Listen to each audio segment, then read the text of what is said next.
Buenas tardes, les doy la muy cordial bienvenida a Casa América, a esta actividad de debate histórico con motivo del 5º centenario de la llegada de Pizarro al Perú, a lo que era el Imperio Inca. En Casa América llevamos desde 1992 realizando todo tipo de actividades para acercar a España a América. Hoy van a ver fuera una zona que parece selvática porque coincidimos con el lanzamiento de la serie 100 años de soledad. Así que hoy en Casa América tenemos un poco de historia y también un poco de realismo mágico.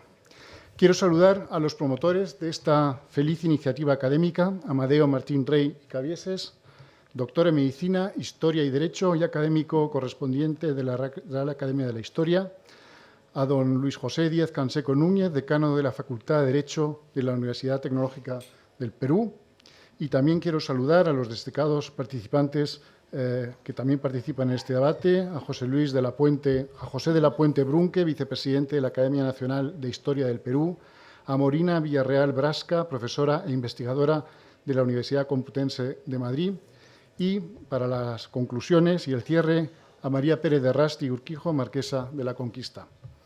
Mañana, día 14 de noviembre, se cumplen 500 años del primer viaje que Pizarro realizara hacia el Mar del Sur, como se denominaba entonces el Pacífico. El explorador español salía de las costas de Panamá con la autorización del gobernador don Pedro Arias Dávila, que le llevarían hacia tierras de lo que hoy conocemos como Perú. Lo que ocurrió después ya es historia, nuestra historia compartida.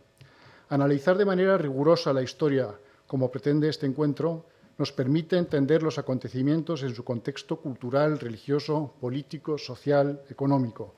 Una mirada desapasionada y honesta de uno de los acontecimientos históricos más relevantes, con sus sombras y sus muchas luces, afianza nuestra comprensión de un pasado común que abarca el llamado descubrimiento, la conquista, el periodo virreinal hasta las independencias. Y de esos siglos compartidos surge el rico mestizaje hispanoamericano, una nueva realidad que hoy representa a más de 500 millones de personas y es la base de la comunidad iberoamericana que defendemos desde Casa de América y que tiene una nueva cita en la Cumbre Iberoamericana que arranca precisamente este mismo jueves, también en los Andes, en la ciudad de Cuenca, Ecuador, y en la que España estará representada una vez más por Su Majestad el Rey. Este encuentro hoy, con un ojo español y otro peruano, nos ofrecerá esa mirada que es la única que merece la pena en términos de rigor académico y que sirve para cimentar nuestra convivencia en hermandad y con unos lazos permanentemente renovados a través de la migración, los intercambios académicos, el comercio, la defensa de nuestra lengua común, del espacio iberoamericano y también de nuestros valores comunes.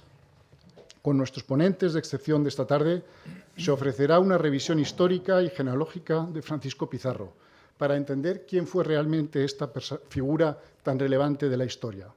Y también un diálogo en el que se abordarán aspectos históricos y jurídicos, así como los fecundos mestizajes que genera precisamente la conquista.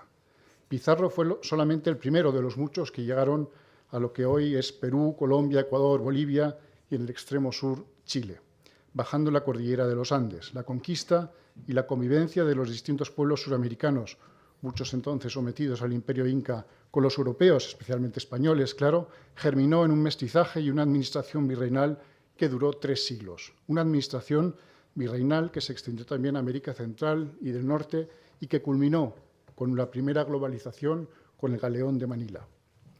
Esta historia compartida de España y América es esencial para entender cabalmente nuestras realidades. Hoy España no se entiende sin América y América no se entiende sin España. En una relación con nuevos y vigorosos lazos, como se aprecia precisamente en esta ciudad, en Madrid, que ya también es una ciudad iberoamericana, como señaló nuestro alcalde en la reciente reunión de ciudades capitales iberoamericanas que también se celebró en Casa de América. Quiero terminar recordando que con Perú tenemos una intensa agenda de actividades. Precisamente el próximo lunes les invito también a una nueva actividad dedicada a la historia en esta misma sala, junto al embajador del Perú, Luis Ibérico Núñez, para hablar en este caso de los 200 años de la batalla de Ayacucho y la independencia del Perú y de los países de América del Sur. 2 centenarios que enmarcan una apasionante realidad histórica de 3 siglos y que en Casa de América queremos estudiar y difundir con la excelencia que caracteriza a nuestros ponentes de hoy, para reafirmar nuestro pasado y también nuestra identidad de hoy. Espero que disfruten este encuentro.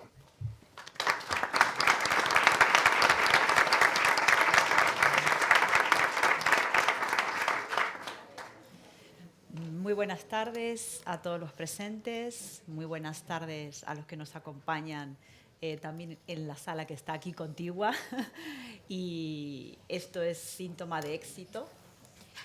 Gracias a Casa de América a través de sus representantes por esta oportunidad magnífica para conversar sobre un tema que evidentemente interesa.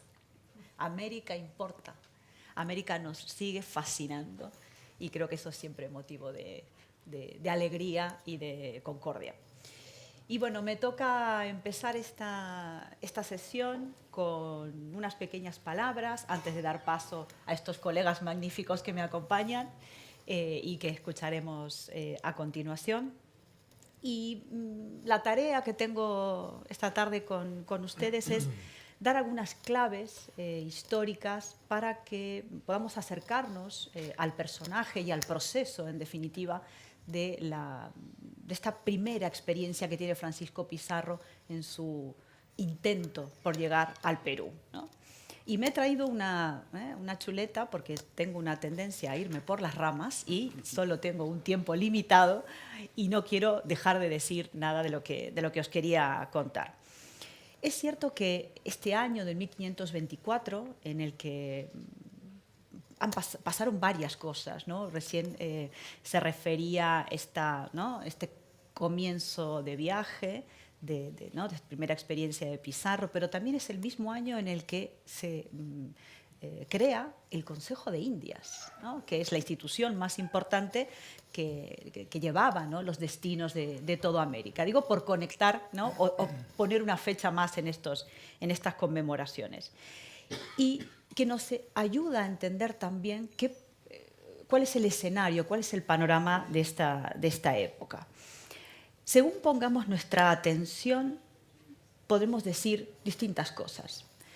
Si llevamos nuestro interés a ese marco mayor en el que se mueve toda la primera experiencia y en general las experiencias de conquista, tenemos que tener en cuenta de que estamos en un tiempo que está marcado por una configuración política que damos en llamar los especialistas la monarquía de España, ¿no?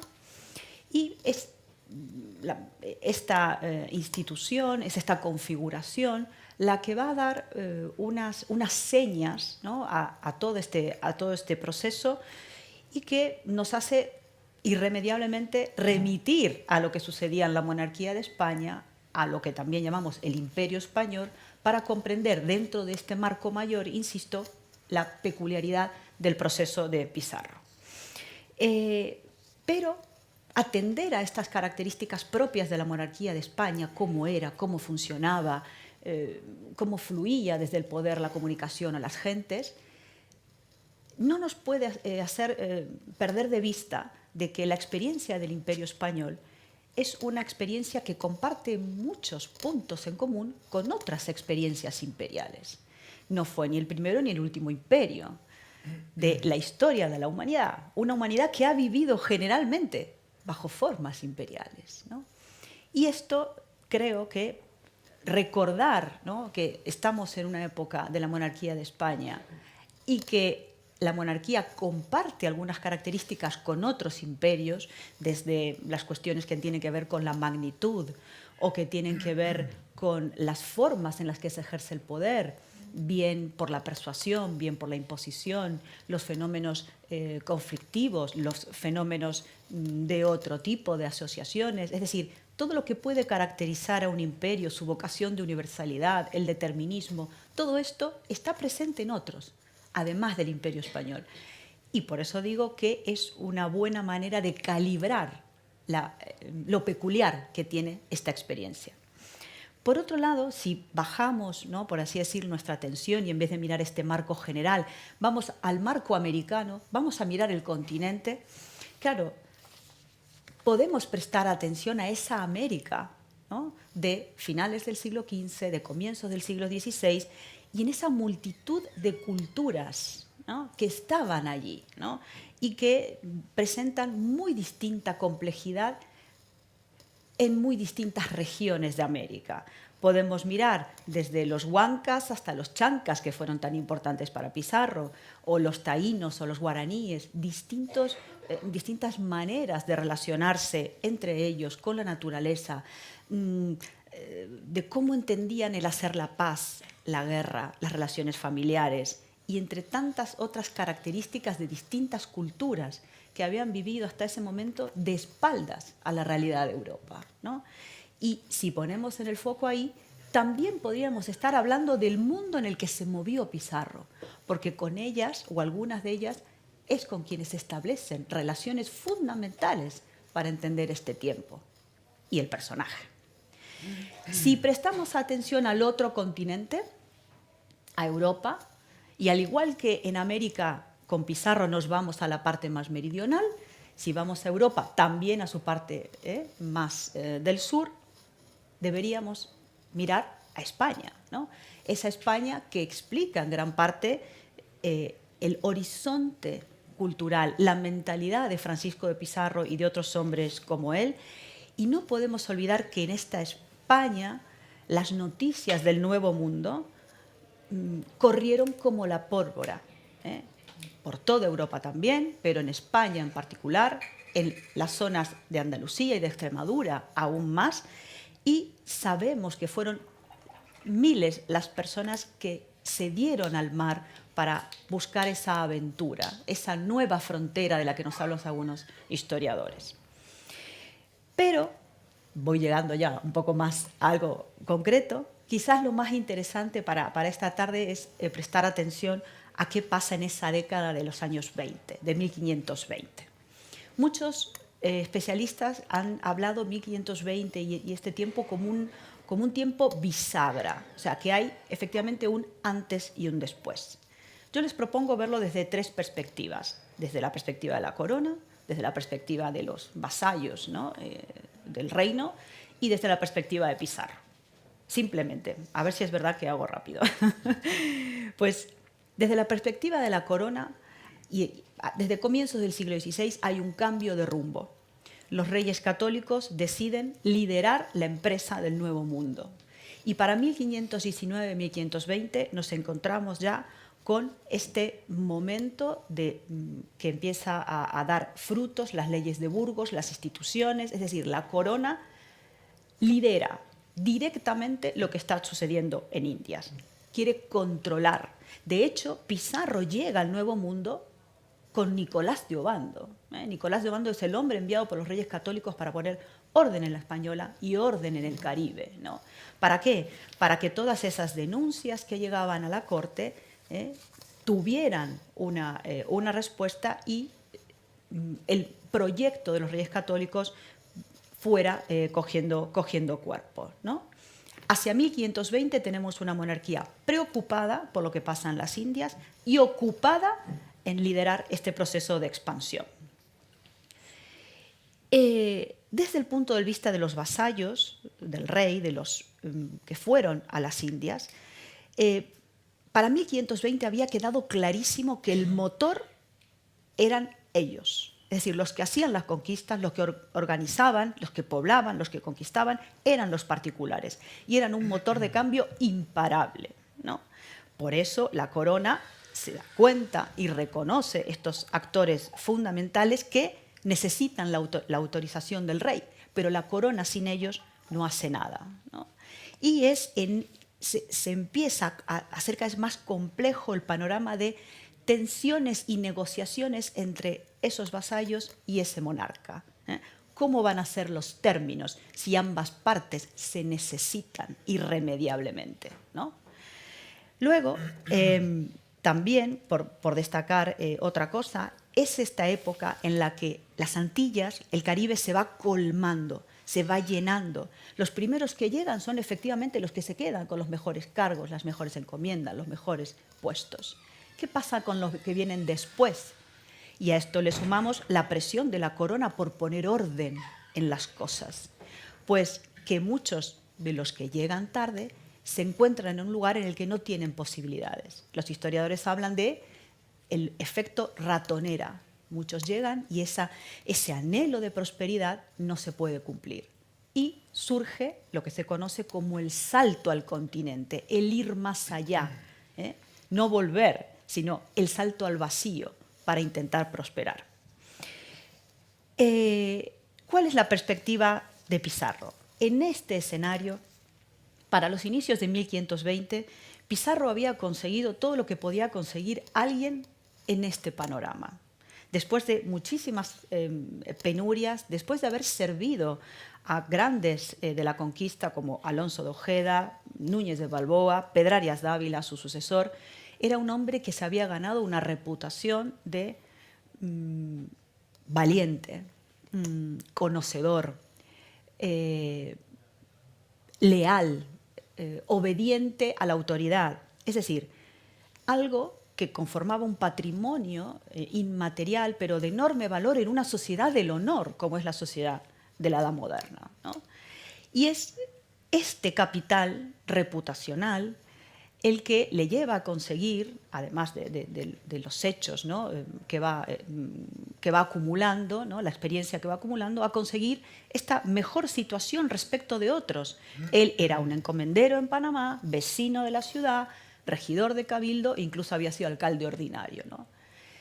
Pero, y esto es lo interesante, para Pizarro todo esto posiblemente no fuera suficiente, ¿no?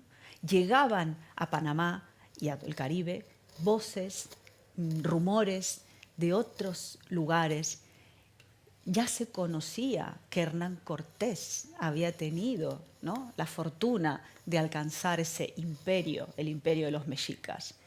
Todo eso formaba parte de un anhelo mayor que seguramente empujó a Francisco Pizarro a no conformarse con eso que era mucho mejor que lo que tenían los demás y a aventurarse, ¿no?, a ir hacia el sur, ¿no?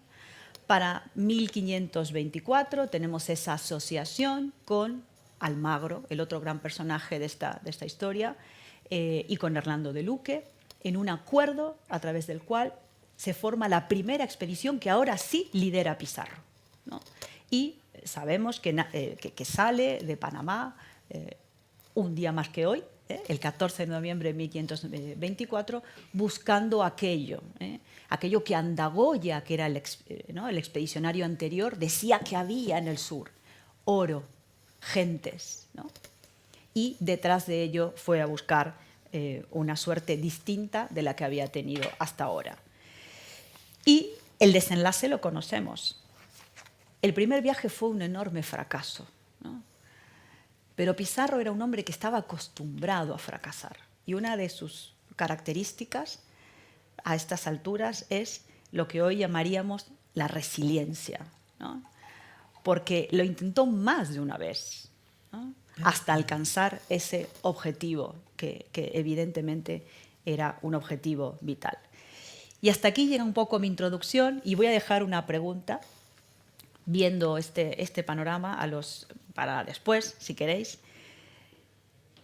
Teniendo en cuenta este recorrido, a ver qué pensáis. ¿Por quién hacía todo esto Pizarro? ¿A quién servía? ¿Para quién? ¿En nombre de quién? ¿Acaso para extender el poder del rey y de la fe católica? ¿Por los suyos y por lo tanto también por el reino? ¿O solo por sí mismo? ¿No? Lo dejamos un poco abierto para conversar. Y ahora damos paso a José de la Puente. Gracias. Me estoy aplaudiendo. Para escucharte, José, lo que quieras ofrecernos esta tarde. Gracias, Amorina. Bueno, ante todo quiero agradecer la invitación para participar en este evento tan oportuno. Y quisiera comenzar por la pregunta que nos ha planteado sorprendentemente Amorina. Yo creo que la respuesta de alguna manera la da Bernal Díaz del Castillo en su verdadera historia de la conquista de la Nueva España, donde dice que efectivamente ellos fueron para servir al rey, ¿no?, para difundir el evangelio y también para haber riquezas, ¿no? O sea, digamos, efectivamente todo eso estaba unido. Y precisamente la intervención que me habían encomendado a mí en esta ocasión, aunque ya Morina ha lanzado algunas ideas que yo voy a reiterar, tienen que ver con presentar, digamos, las características de la figura del conquistador, ¿no? O sea, hacer una especie de disección de cuáles son las características de este personaje en este contexto particular que plantea Morina, que hay que entenderlo desde la perspectiva de el mundo de la península ibérica, desde la perspectiva del Caribe al que recién habían llegado los españoles,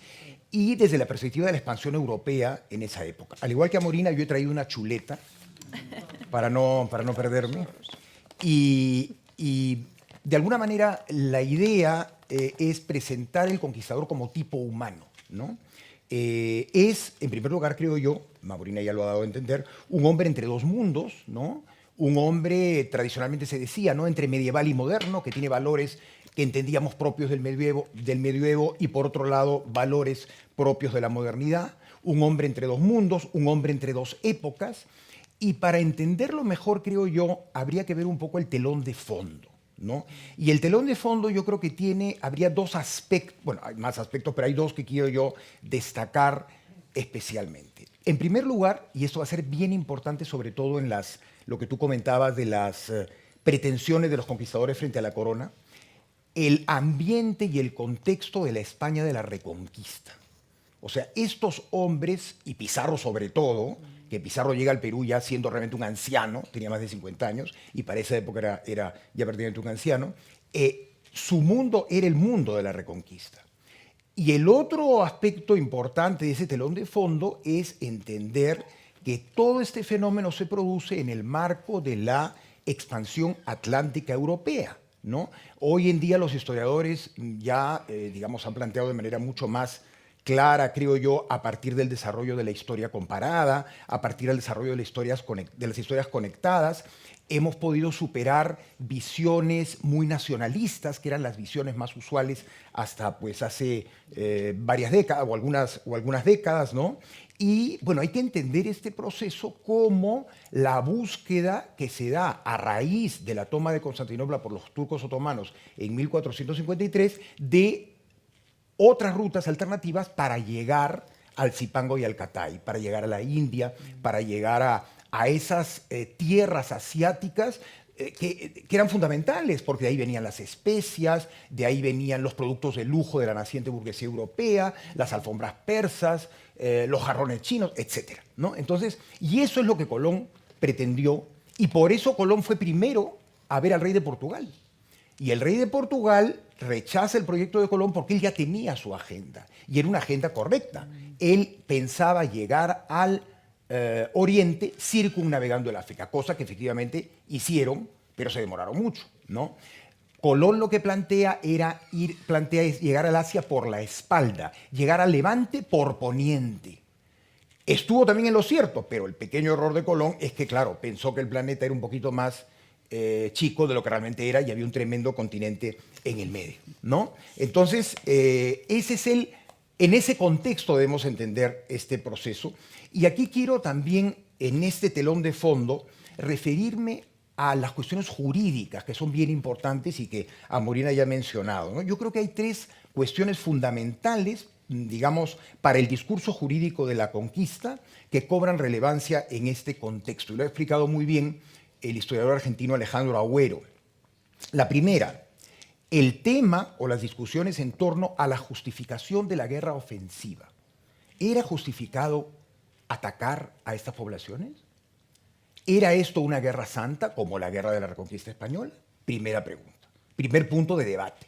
Segundo punto de debate, la recompensa, tanto espiritual como material, que se ofrecía a estos guerreros. Los conquistadores se miraban en el espejo de la Reconquista y Pizarro decía, bueno, pero si a los señores peninsulares que ayudaron a los reyes de Castilla a reconquistar la península ibérica se les dio señoríos, títulos nobiliarios, etc., a nosotros se nos debe dar eso y más, porque nosotros no hemos ayudado a recuperar territorios invadidos por infieles. Nosotros hemos aportado al patrimonio de la corona de Castilla inmensos territorios con inmensas riquezas y con un montón de gente para evangelizar, ¿no? Segundo tema de discusión jurídica, la recompensa. Y tercer tema, muy complejo también, el de la legitimidad del poder de la cristiandad occidental para someter a las comunidades no cristianas y disponer de sus bienes. Porque finalmente esa era la justificación jurídica de la conquista, las bulas papales, ¿no? Entonces, digamos, estos tres temas de discusión constituyen lo que Louis Hanke llamó hace muchas décadas la lucha por la justicia en la conquista de América, ¿no? Y todo esto está basado en una identidad común de los reinos cristianos de Occidente. Se entendía en los tiempos medievales que existía una república cristiana, una comunidad cristiana bajo la autoridad suprema del papado como institución rectora de la sociedad conformada en los siglos centrales de la Edad Media. Y precisamente será un español, Francisco de Vitoria, un dominico, quien cuestionará directamente este tema de la supremacía del papado. Y claro, eso a Carlos V en particular, pues le generó gravísimas preocupaciones.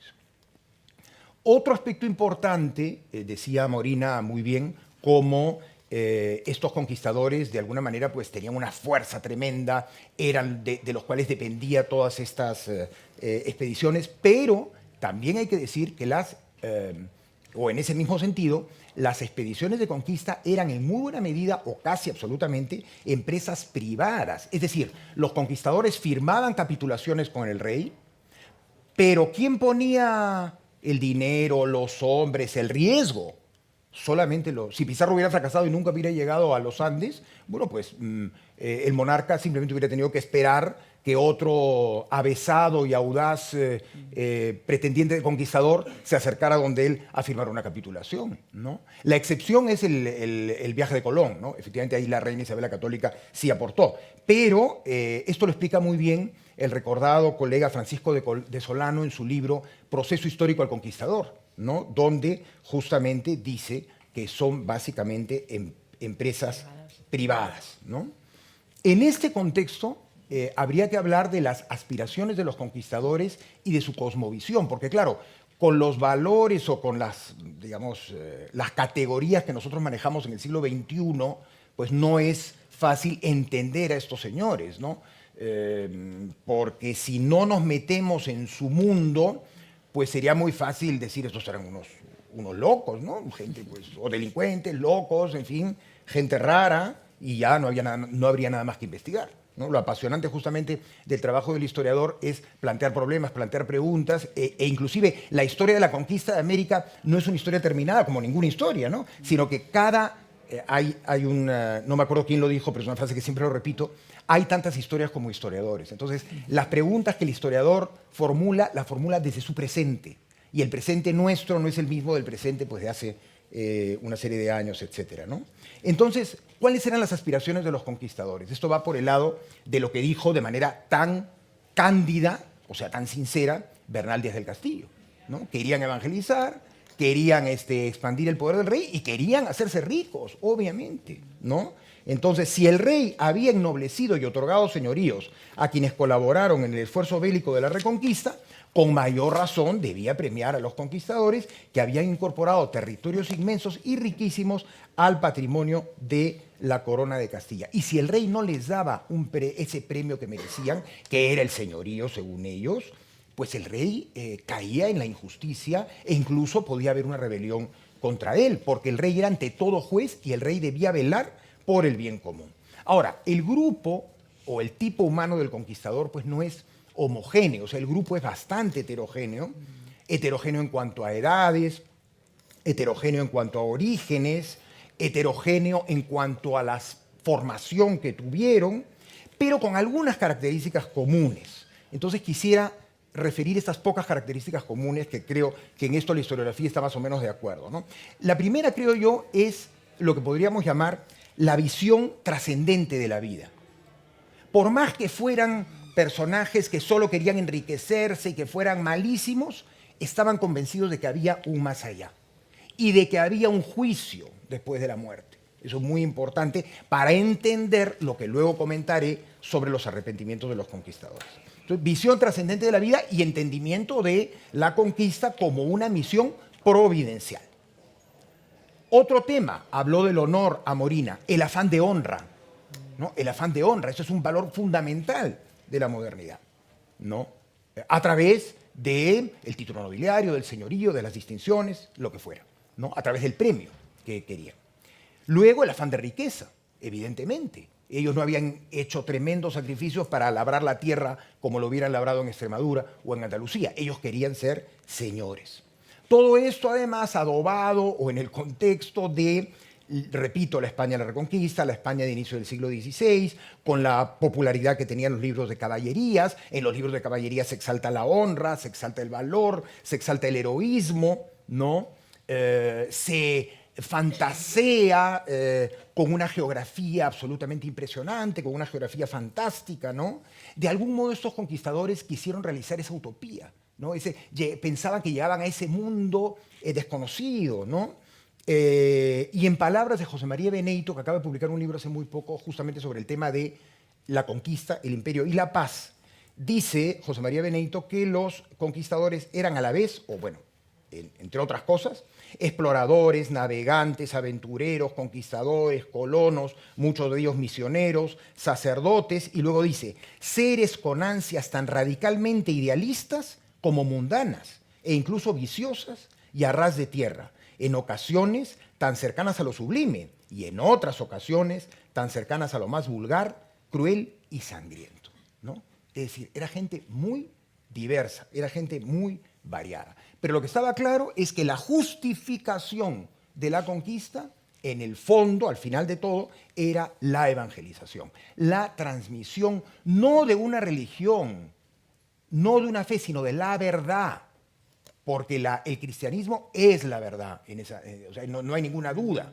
No hay ninguna duda. Por eso es que Isabel la Católica prohíbe, cuando Colón regresa a Barcelona en 1493, no le permite que esclavice a los indígenas, porque la esclavitud tenía su origen en el ataque de los infieles a los cristianos. Y estos indígenas americanos eran infieles, obviamente, en el sentido de que no eran cristianos, pero no habían atacado a nadie. Y junto con ello está la idea de civilización, que es muy importante en la mentalidad española, ¿no? Que tiene que ver con fundar ciudades. De hecho, el origen etimológico es el mismo, ¿no? Civilizar viene de civitas, o civitas viene de civilizar, que es la ciudad, ¿no? Civilizar es fundar ciudades.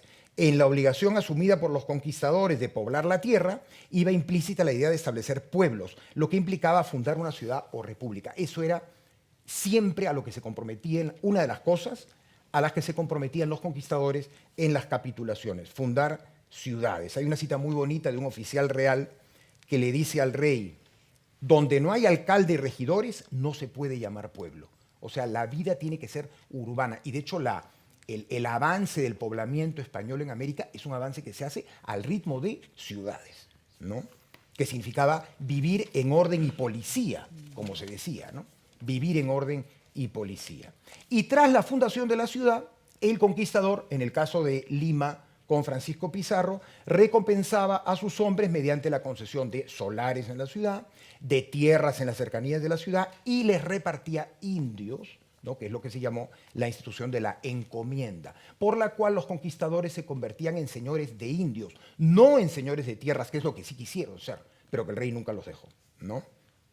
Ahora, el problema con los Pizarro es que una vez que se establecen en el Perú, las guerras civiles entre los conquistadores y luego la rebelión de Gonzalo Pizarro generaron en los cronistas de la época que los conquistadores del Perú, y eso hasta hoy yo creo que permanece, tienen una fama mucho peor que la de los conquistadores de México, ¿no? Los conquistadores del Perú son como más, en fin, más rudos, más, en fin, de lo peor, ¿no? Y eso tiene que ver con las guerras civiles, que fueron muy duras, efectivamente, y que no se dieron en Nueva España, y con la rebelión de Gonzalo Pizarro.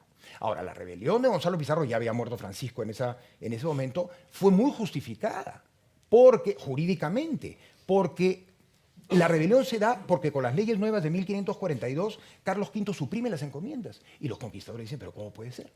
Si nuestro señorío es este, si nosotros hemos hecho esto a nuestra costa y misión y arriesgándonos, ¿cómo puede ser que nos quiten? Y muy bien asesorado por juristas, Gonzalo Pizarro alega un principio del derecho romano, quod omnes tangit ab omnibus debet approbari, que significa lo que atañe a todos, lo que afecta a todos, debe ser aprobado por todos. ¿Qué es esto sino la democracia de hoy?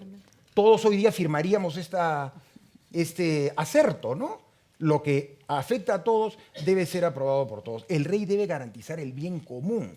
Y lo terrible fue que cuando llega Pedro de la Gasca y vence a Gonzalo Pizarro, ¿cómo lo vence? Ofreciendo encomiendas a quienes se pasaran al bando del rey. Con lo cual fue una victoria absolutamente pírrica, porque las encomiendas siguieron. Es decir, el rey no podía imponérselos. El rey dependía de los encomenderos. Y como lo dijo Amorina, el rey dependía de los conquistadores y los conquistadores dependían del rey, ¿no? O sea, era una necesidad mutua, ¿no?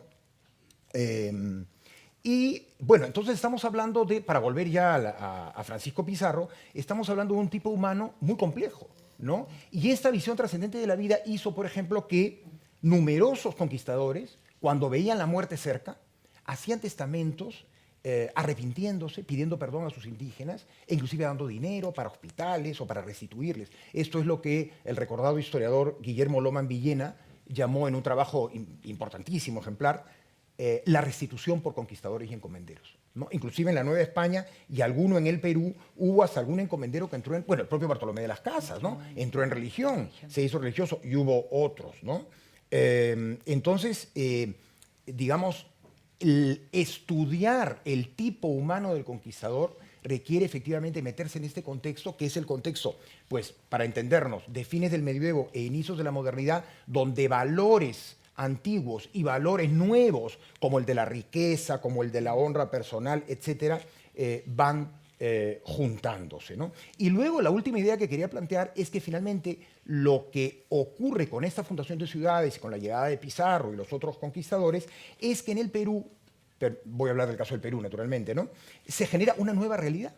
Se genera una nueva realidad desde la vida cotidiana, ¿no? Al punto de que, como decía un historiador muy recordado, cuando el virrey José de la Serna regresa o toma el barco al sur del Perú luego de ser derrotado en Ayacucho, exactamente hace 200 años. ¿No? El 9 de diciembre es derrotado y en enero de 1825 toma la fragata francesa Ernestín para regresar a España.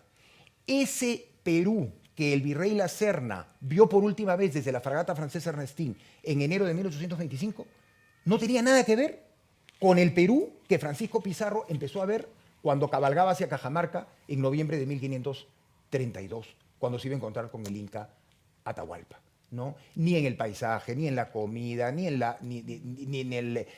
digamos, en todos los factores de la vida cotidiana, pues los cambios habían sido muy importantes. Y quiero terminar recordando un gran historiador peruano que fue además ilustre embajador en España, Raúl Porras Barrenechea, porque he dicho que el Perú es una nueva realidad. Pero no solamente, o sea, dicho de otra manera, no podemos decir que los peruanos, no podemos decir que Pizarro nos conquistó, porque lo que Pizarro conquistó fue una realidad distinta y anterior al Perú como lo entendemos hoy.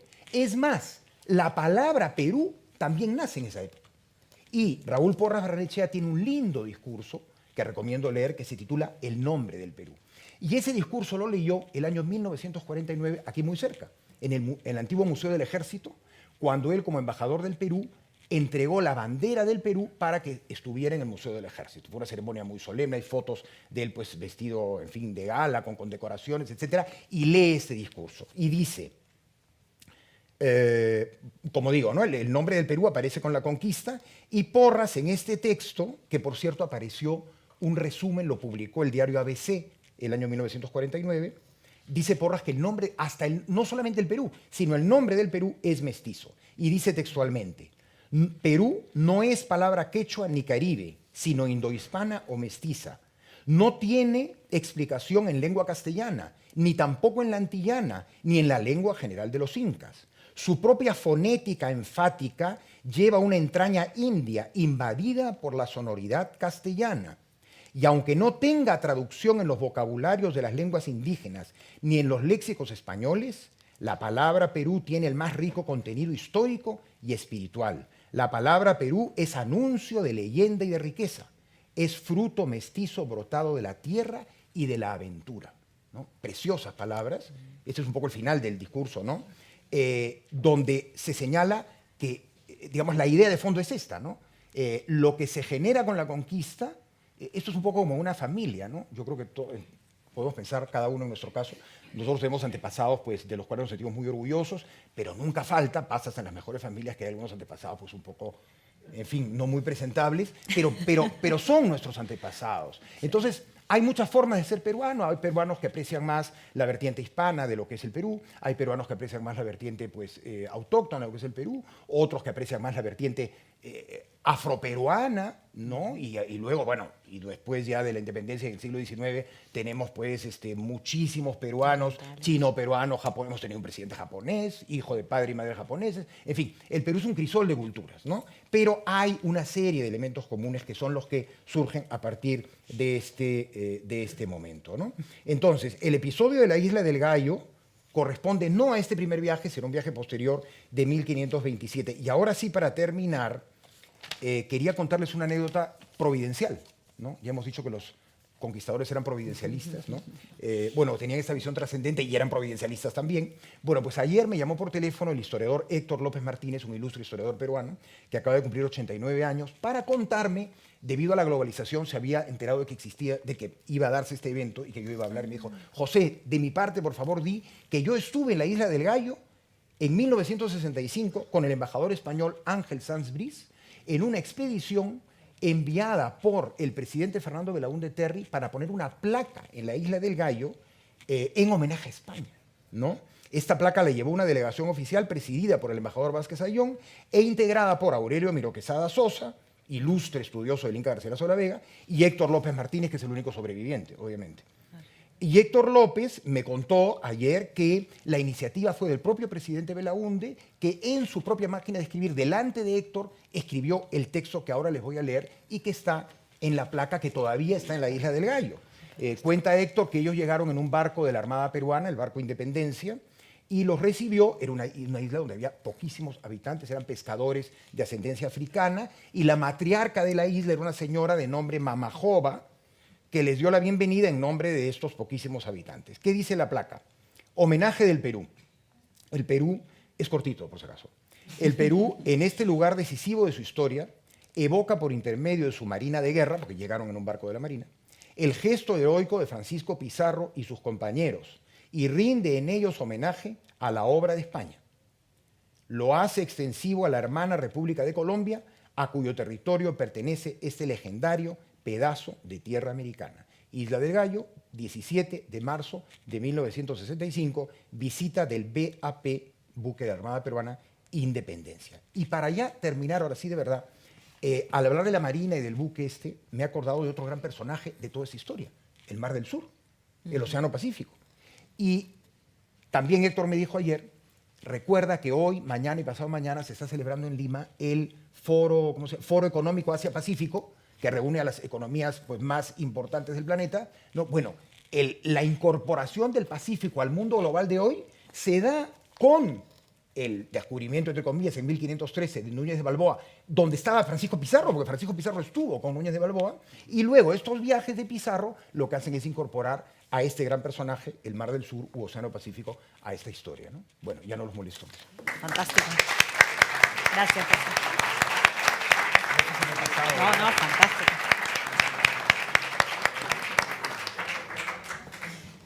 Muchísimas gracias. José, fantástico. Amadeo. Bueno, muchas gracias. En primer lugar, quiero agradecer al embajador León de la Torre, como director de esta casa, por recibirnos aquí. Es un honor y además es un gusto estar en esta casa que tiene ese nombre, en este lugar central de Madrid, y además con una concurrencia tan nutrida, porque realmente estamos contentos de la convocatoria, de la capacidad de convocatoria de este tema, que es un tema realmente apasionante para todos nosotros.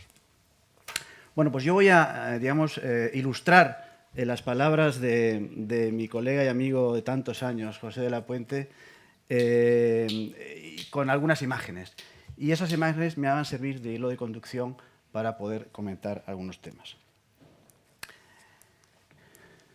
Bien, lo he titulado Los Pizarro, pasión por el Perú, porque mi cometido en esta tarde es hablar de la familia Pizarro, de la familia Pizarro, porque Pizarro efectivamente no fue solo al Perú, fue bien acompañado, muy bien acompañado, por muchos miembros de su familia que ahora comentaremos, ¿no?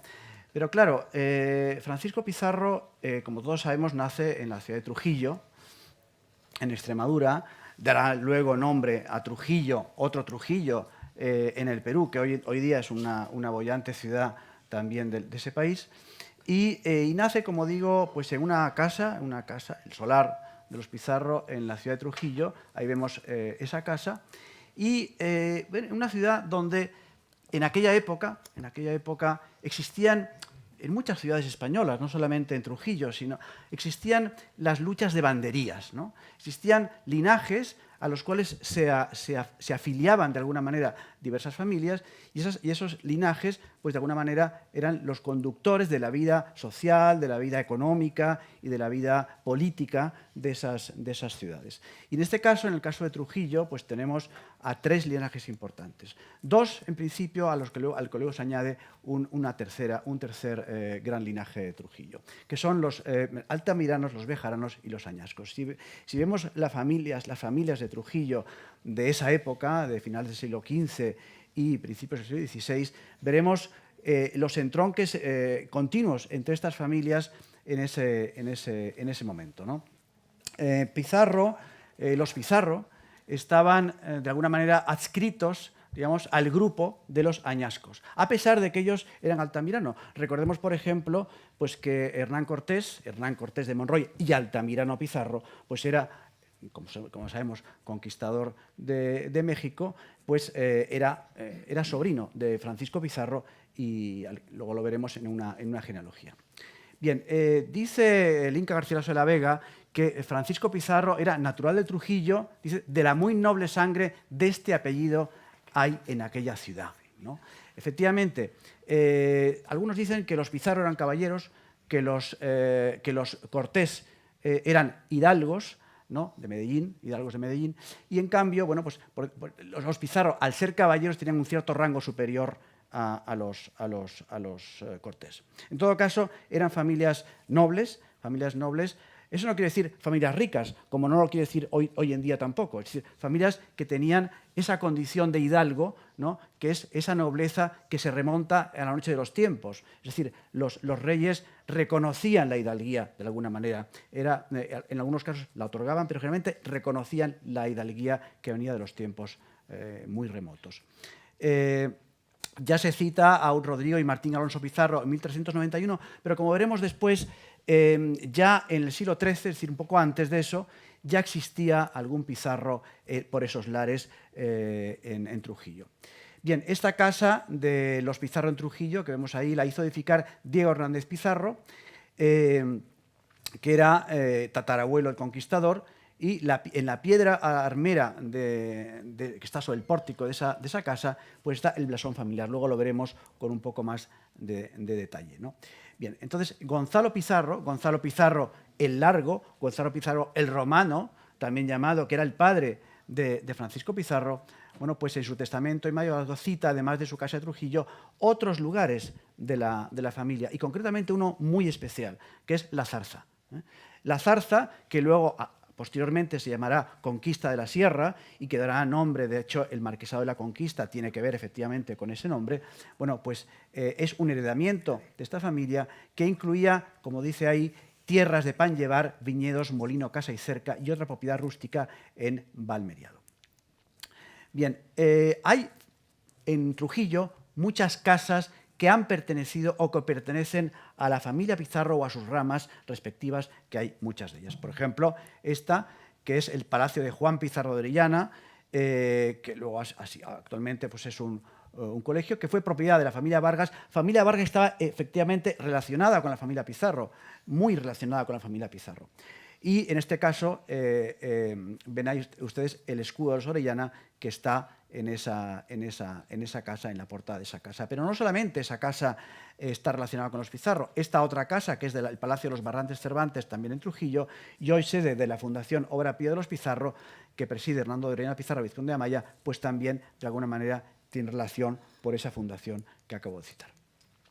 Pero, naturalmente, si hay una casa que tiene una especial relevancia para los Pizarro en Trujillo, es esta casa. Esta casa, que es una casa erigida por Francisca Pizarro, hija de Pizarro, y por su marido y tío, Hernando Pizarro, hermano de Francisco Pizarro. Aquí vemos esta casa que sigue así, sigue en pie, tiene un magnífico escudo, que es este que ven ustedes aquí, que es este escudo, quizás la persona que conoce mejor ese escudo, evidentemente, es la Marquesa de la Conquista, aquí presente, pero en ese escudo es una lección de historia. Es una lección de historia porque aparecen no solamente las armas, el blasón de los Pizarro, sino también están las figuras, los bustos de miembros de la familia, entre otros, por supuesto, el busto de Francisca Pizarro, la que erige ese palacio, también de Francisco Pizarro. Y naturalmente en Trujillo, quien ha estado en Trujillo y el que no haya estado, pues le recomiendo ir cuanto antes, pues está esta estatua, que es la estatua Pizarro, una estatua muy especial, hecha por Ramsay, y que además tiene su pareja, digamos, o su alter ego en Lima. Ahora la veremos, ¿no? Esta es una estatua fantástica, fundamental, en la Plaza Mayor de Trujillo. El otro día estaba recorriendo una exposición que les animo a visitar en el Palacio de Liria, en Madrid, sobre América y la Casa de Alba, ¿no? o Colón y la Casa de Alba, sobre todo América y la Casa de Alba. Bueno, pues en esa exposición de repente me encuentro con esta estatua, con esta pequeña estatuilla de bronce que reproduce justamente esta estatua ya en pequeño que está en... Pero como decía, en Lima, en el año 35, estaba esta estatua, la otra estatua de Pizarro, y estaba justamente ahí, enfrente de la Catedral de Lima. ¿Qué pasó luego? Pues que esta estatua se transfirió al costado del Palacio de Gobierno, un palacio nuevo, porque ahí estaba evidentemente el llamado Palacio de Pizarro, en la casa del virrey, pero se trasladó a este lugar y con posterioridad, ahí vemos las fechas, se trasladó a este lugar fuera de la muralla. Yo lo digo con pena, porque la primera cosa que sucedió fue la desaparición del pedestal de esta estatua y de los bajorrelieves en bronce que no se conoce dónde están estas piezas, ¿no? Y como ven ustedes en esta última posición o situación de la estatua en Lima, pues ya no está ese pedestal, desde el año, como digo, desde el año 2004. Bien, antes nos han hablado del inicio, de por qué llegan a iniciar este viaje al sur, digamos este viaje a la Mar del Sur desde Panamá, como Pizarro inicia este viaje, y es porque efectivamente habían oído historias de que más allá, no se sabía dónde, pues había tierras, había personas, había seres humanos y había oro, evidentemente. Eso también fue una atracción para estos conquistadores y estas personas aventureras de alguna manera también, ¿no? Fíjense que hay un soldado, anónimo porque no se conoce exactamente quién redactó este texto, pero como estamos celebrando el año 24, el 500 aniversario, pues hay que decir que este texto de la Crónica Rimada dice: en 24 años el año corría, siendo pasados 1500, cuando con falta de prósperos vientos, don Francisco Pizarro del Puerto partía en día y fiesta de Santa Lucía. Es muy bonito porque justamente nos recuerda el día de hoy que estamos celebrando en esta tarde. Bien, ese primer viaje del que estamos, como digo, conmemorando, pues se inicia en Panamá y ahí ustedes ven hasta dónde llega. Hemos oído a nuestros colegas pues, que el viaje fue un fracaso. Lo dijo la profesora, ¿verdad?, que fue un fracaso, verdaderamente, llegó hasta ese lugar. Pero es un fracaso matizado, porque es un fracaso que inicia una aventura que será importante no solamente para el Perú, no solamente para Hispanoamérica o para Sudamérica en ese momento, en esa área geográfica, sino para el mundo, para la hispanidad y para el mundo. Porque de ahí vendrá ese mestizaje, ese viaje de ida y vuelta, de esa colaboración mutua. Hay muchas cosas que no se entienden en el Perú y no se entienden en España sin una u otro lado del océano. Yo el otro día, no sé con quién lo hablaba, decía, bueno, no se entiende la tortilla de patatas española sin las patatas peruanas. ¿De dónde vienen las patatas? ¿No? No se entiende el ceviche peruano sin la cebolla que venía de España, evidentemente. Por tanto, estamos hablando de la historia de la gastronomía, pero es verdad que ese mestizaje se produce no solamente en la gastronomía, se produce en las personas, en la raza, en las costumbres, en muchas cosas que ahora vivimos, ¿no? Bien, dice que el año 1524, dice Ballesteros Gebroa, dice, significa en la vida de Pizarro la primera página del capítulo que hemos titulado Descubrimiento. Su primera salida, el 14 de noviembre de 1524, concluía en el río San Juan, en el actual departamento colonial del Chocó, que es donde realmente llegó en ese primer viaje. Y ese primer viaje, también lo hemos visto, nace de un acuerdo privado, un acuerdo que se produce en torno a estas tres personas, ¿no? A Fray Hernando de Luque, que es el que está en el centro, a Francisco Pizarro y a una persona fundamental, lo hemos oído también en esta historia, que es Diego de Almagro. Ahí lo vemos, a la izquierda, Diego de Almagro por Domingo Mesa, en el Museo Nacional de Historia de Chile, ¿no?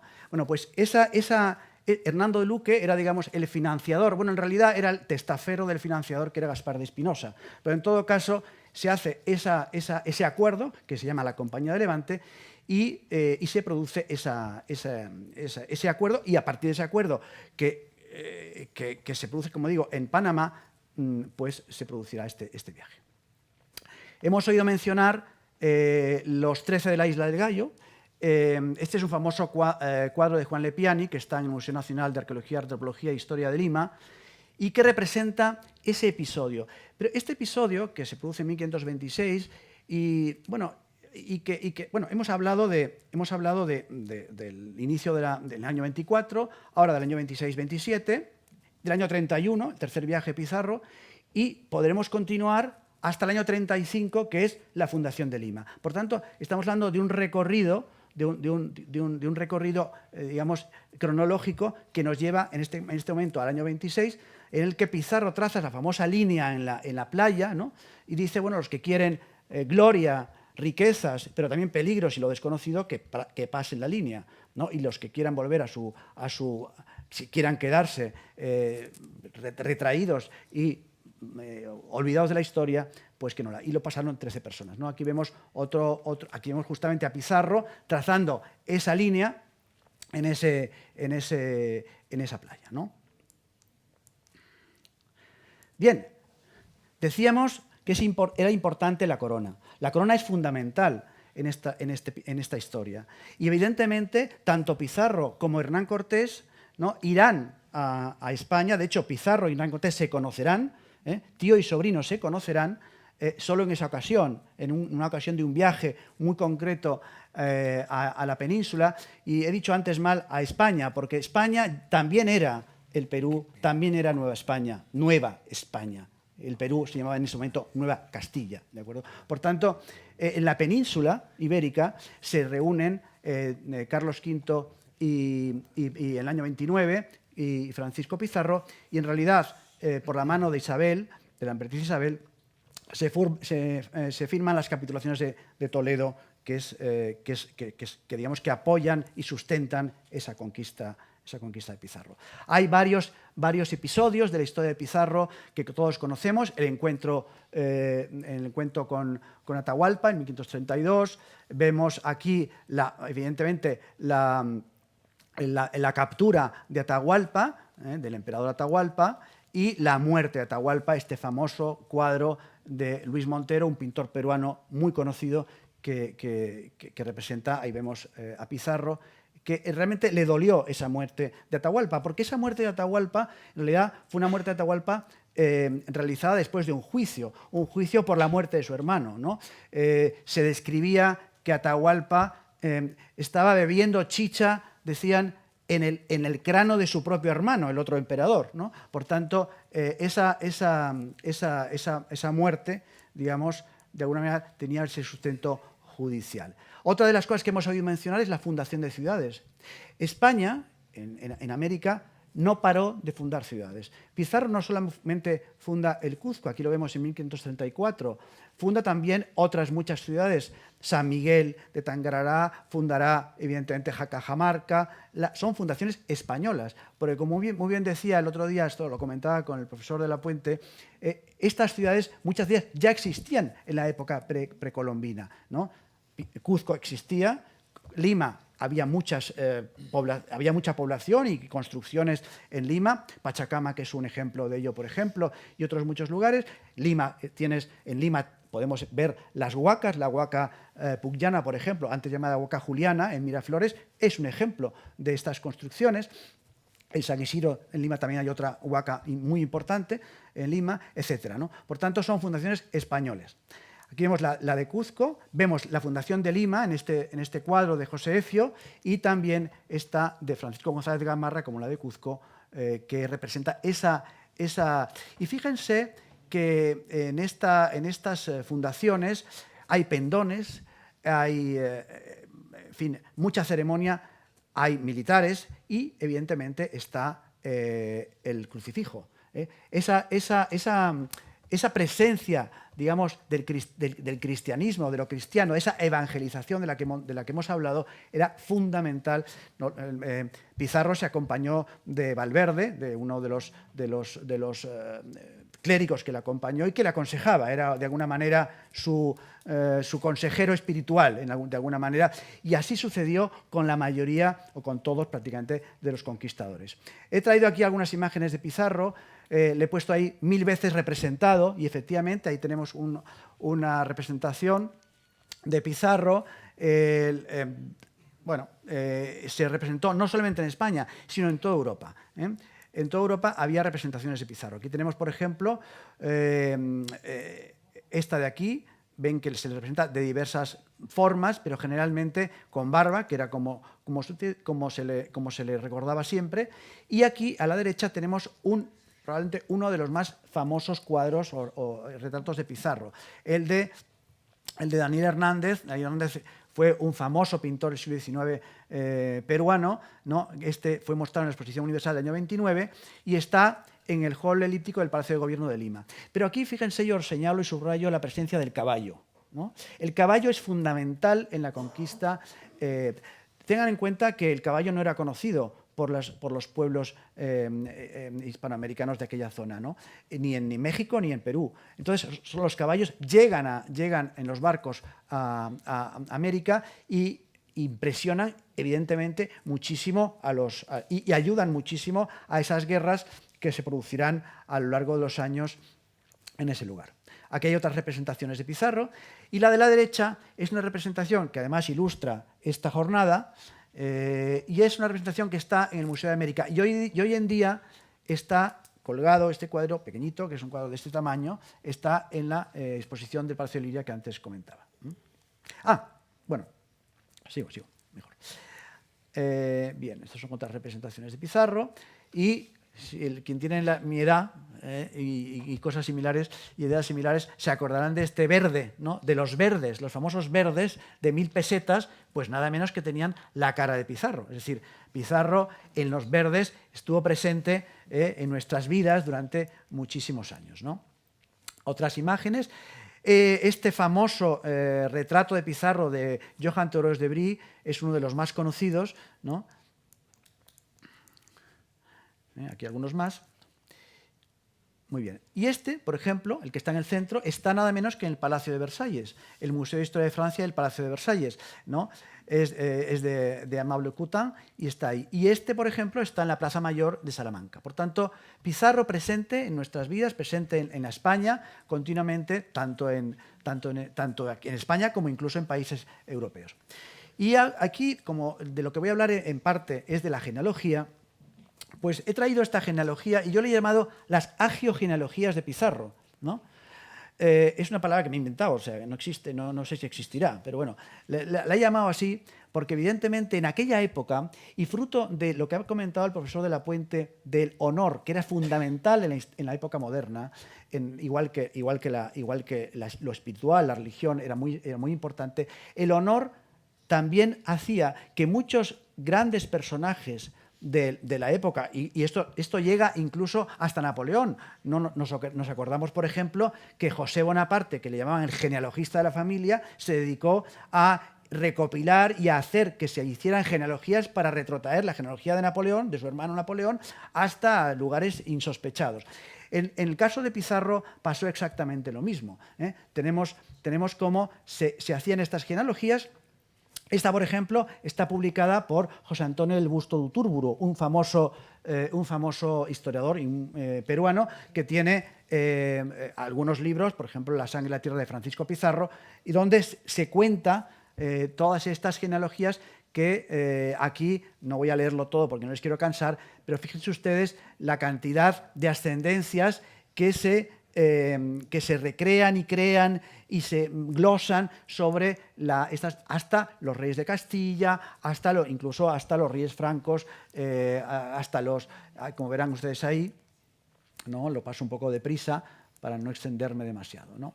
Bien, Mira, por ejemplo, en un libro recientísimo, que ha salido hace muy poco, dice que los Pizarro lucharon en la casi mítica escaramuza de Covadonga por la independencia de la patria, en la batalla de las Navas de Tolosa, famosa de 1212, y por supuesto en la reconquista de Trujillo, 25 de enero de 1272. ¿No? Esa idea de que hay que probar que esta persona, famosa por sus hechos, pues tenía también una genealogía gloriosa, pues es importantísimo. Pero fíjense que Del Busto, que acabo de citar antes, dice también algo importante. Pizarro tenía padre y madre. Pizarro era hijo de Francisca González, ¿no? Y de Gonzalo Pizarro, ¿no?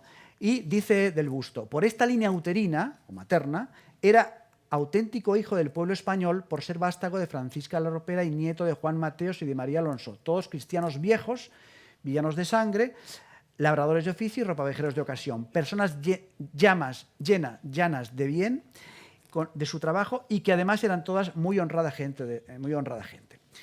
Esta doble, origen de Pizarro es algo fundamental también en su persona.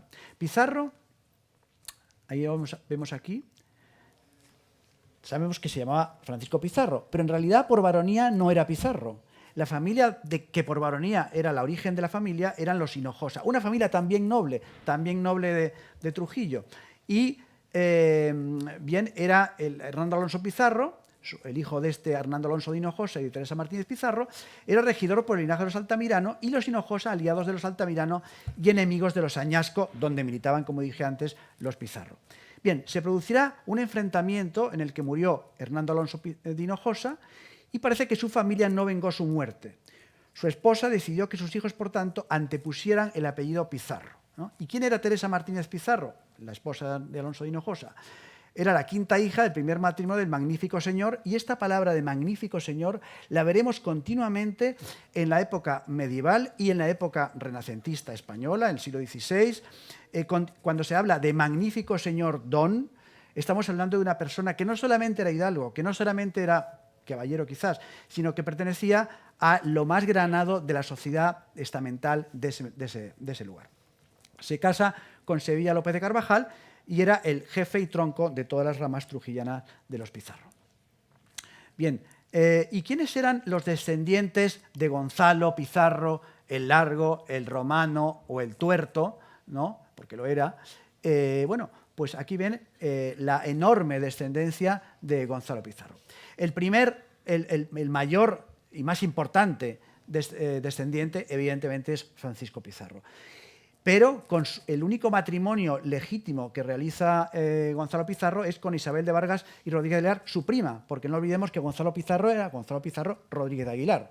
Por tanto, se casa con su prima y tiene 3 hijos legítimos. El mayorazgo, que será Hernando Pizarro, del que desciende la familia actual, a través de uno de su segundo matrimonio, luego lo veremos, ¿no? Y los marqueses de la Conquista actuales descienden de esa rama. Inés Rodríguez de Aguilar, Isabel de Vargas. Y luego con otras personas criadas generalmente de su casa o vecinas, pues tiene a esta descendencia. María de Aguilar, Juan Pizarro, Gonzalo Pizarro, que hemos oído citar por el profesor de la Puente de la famosa rebelión que se produce después de la muerte de Francisco Pizarro, ¿no? Juan Pizarro, que también se casará y tiene hijos, ¿no? Graciana, Catalina y las monjas. Bien, Gonzalo Pizarro reconoció a todos sus hijos legítimos e ilegítimos, aunque no nombró al primero Francisco en su testamento, quiero decir ahí, por creer que había muerto. Sin embargo, todos entendían que Francisco era hijo suyo y además el mayor, y todos reconocían esa condición de Francisco, incluido Hernando, que era el mayorazgo legítimo de don Gonzalo. El testamento de Gonzalo no se conserva, pero sí existe un traslado del mismo del siglo XVIII, incluido en el pleito por la posesión del mayorazgo de los Pizarro, que es un pleito que no me voy a extender aquí en hablar de él porque es muy largo, pero que durará muchísimo tiempo y que al final, bueno, pues se resolvió. El conde de Canilleros, que es probablemente una de las personas que más ha estudiado la ascendencia y descendencia de los Pizarro, pues afirmó la total extinción de la descendencia de los Pizarro. Por eso es que, como ahora veremos, la familia de los condes de los marqueses de la Conquista actuales, pues descienden no de Francisco Pizarro, sino de Hernando Pizarro, su hermano, ¿no? Y mayorazgo legítimo de la familia. Vemos aquí cuál es la descendencia de Francisco Pizarro. Francisco Pizarro tiene relaciones con dos personas, pero no con dos personas cualquiera, sino con dos princesas de la casa imperial inca. Primero con Inés Guaylas Yupanqui, en fin, Quispesisas, tiene diversos nombres, ¿no?, en la historiografía, hija de Huayna Capa y hermana de Huáscar y de Atahualpa, con la que tendrá esta descendencia. La más famosa es Francisca Pizarro, la que erigió el palacio que acabamos de mencionar, el Palacio de la Conquista en Trujillo, y que se casará con Hernando Pizarro, su tío. De ella descenderán una serie de personas hasta que se extingue esa línea. Luego se casará con Pedro Arias Portocarrero, Francisca Pizarro. El otro hijo es Gonzalo Pizarro, que muere jovencito, buen niño, y con la otra persona, con la princesa Angelina Añas Yupanqui, que era hija de Huayna Capa y también hermana de Huáscar y de Atahualpa, bueno, pues tendrá a Francisco y a Juan. Y Francisco se casará pues con Inés Pizarro. Luego ella, la Angelina, se casará con Juan Díaz de Betanzos, del que también hay alguna descendencia. Bien, pasemos... perdón, me he olvidado una cosa. De estos descienden, de los de abajo, de Beatriz Jacinta Pizarro y de Luis Antonio Godoy, descienden los marqueses de la Conquista hasta que el título es sucedido por Agustín de Orellana Pizarro y Orense, descendiente de Hernando Pizarro y de Isabel Mercado. Esa es la línea, digamos, actual. Y aquí la vemos un poco más detallada, la actual línea de los marqueses de la Conquista, Hernando Pizarro, Isabel de Mercado, y de ahí van, como ven ustedes, van saliendo los marqueses de la Conquista hasta el día de hoy, ¿no?, que son descendientes de los que he citado antes, de Fernando Orellana Pizarro y de Antonia de Orense Moctezuma. Y fíjense que este Moctezuma es un Moctezuma que nos retrotrae también a otro virreinato, al virreinato de Nueva España, es decir, a la casa imperial azteca. Entonces, hay ese parentesco también interesante en este caso.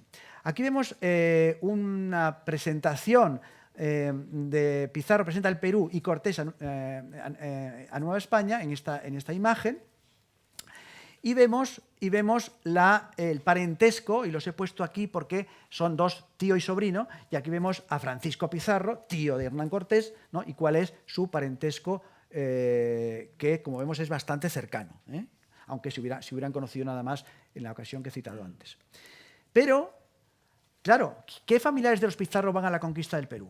Evidentemente Francisco Pizarro, pero también Hernando Pizarro, ¿no?, hermano de padre de Francisco, Gonzalo Pizarro, hermano también de padre, Juan Pizarro, hermano de madre de Francisco, hermano de padre de Francisco, y Francisco Martín de Alcántara, hermano de madre. Es hijo de Francisca González y, por tanto, hermano de madre. Y además, no solamente fue hermano de madre, sino que le acompañó y murió con él en el momento en que los almagristas atacan el palacio de Pizarro en la Plaza Mayor de Lima, y él lucha para defender a su hermano, espada en mano, contra los almagristas.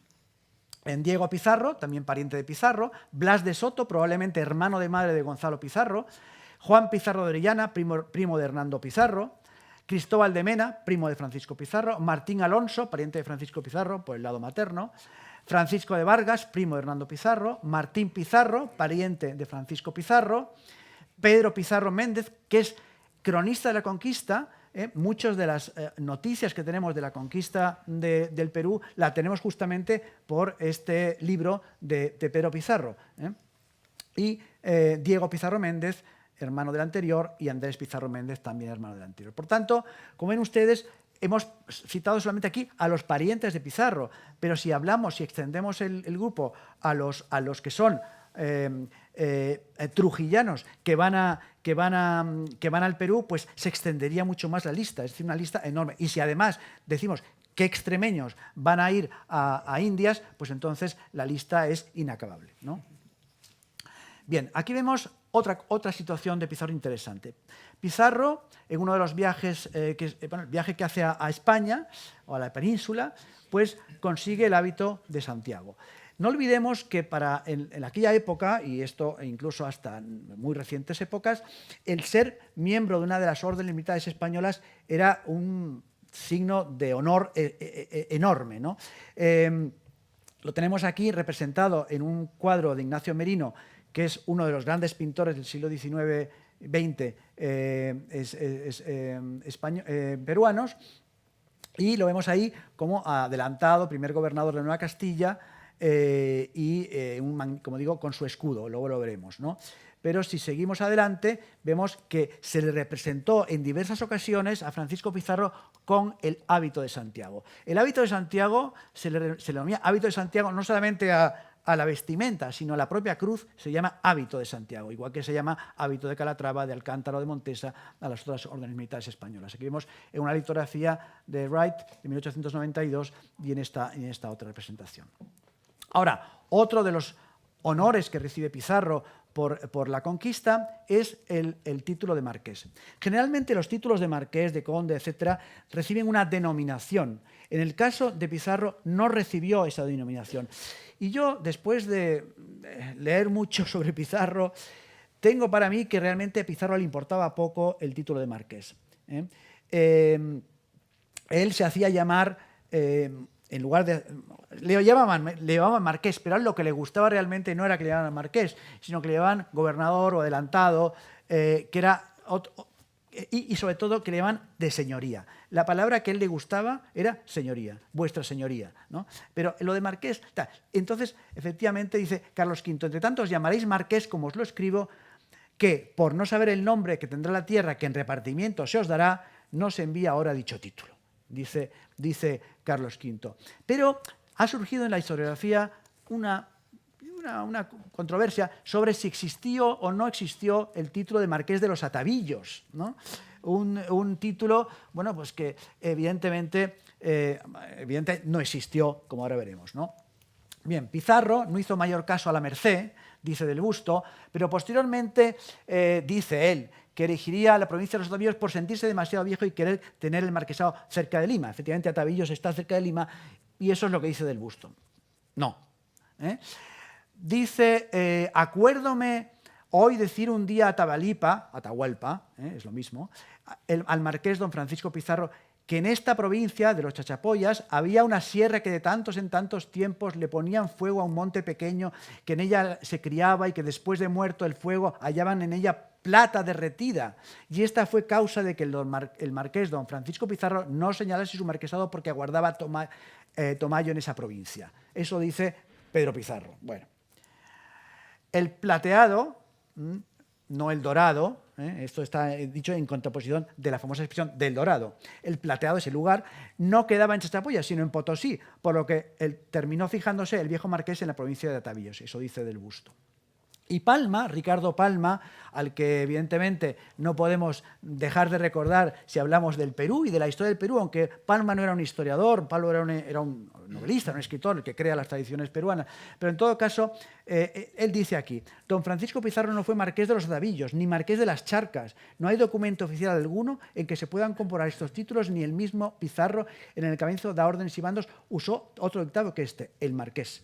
Por tanto, ya nos lo dice, y ahí sí, Palma tiene razón, aunque no sea una fuente histórica, digamos.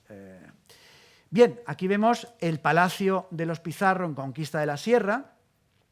El título de marqués fue otorgado, como digo, a Francisco Pizarro y retenido por la corona por sugerencia de Pedro de la Gasca. Sabemos que Pedro de la Gasca, le llaman también el pacificador, este abulense interesante, una vida muy interesante. Bueno, pues llega al Perú para esa pacificación de esas guerras que se producen, de ese levantamiento que se produce.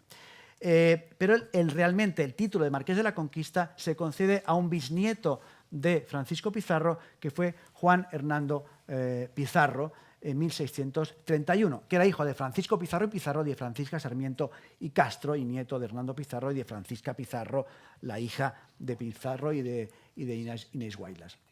Aquí vemos que está vinculado estrechamente con la zarza, hasta 1629 se llamó así, o Conquista de la Sierra, y dice Ramos, dice: lo que realmente hizo célebre en la historia la Conquista de la Sierra, denominado originalmente la zarza, fue su vinculación al hecho americano. La actual marquesa, que hoy nos acompaña, es doña María Pérez de Rasti y Urquijo. Bien, los Orellana Pizarro tienen ese escudo. Ahí ven ustedes esos roeles de los Orellana y ese árbol de los Pizarro, y tenemos evidentemente el escudo de los Pérez de Rasti, que es el linaje que hoy lleva el título.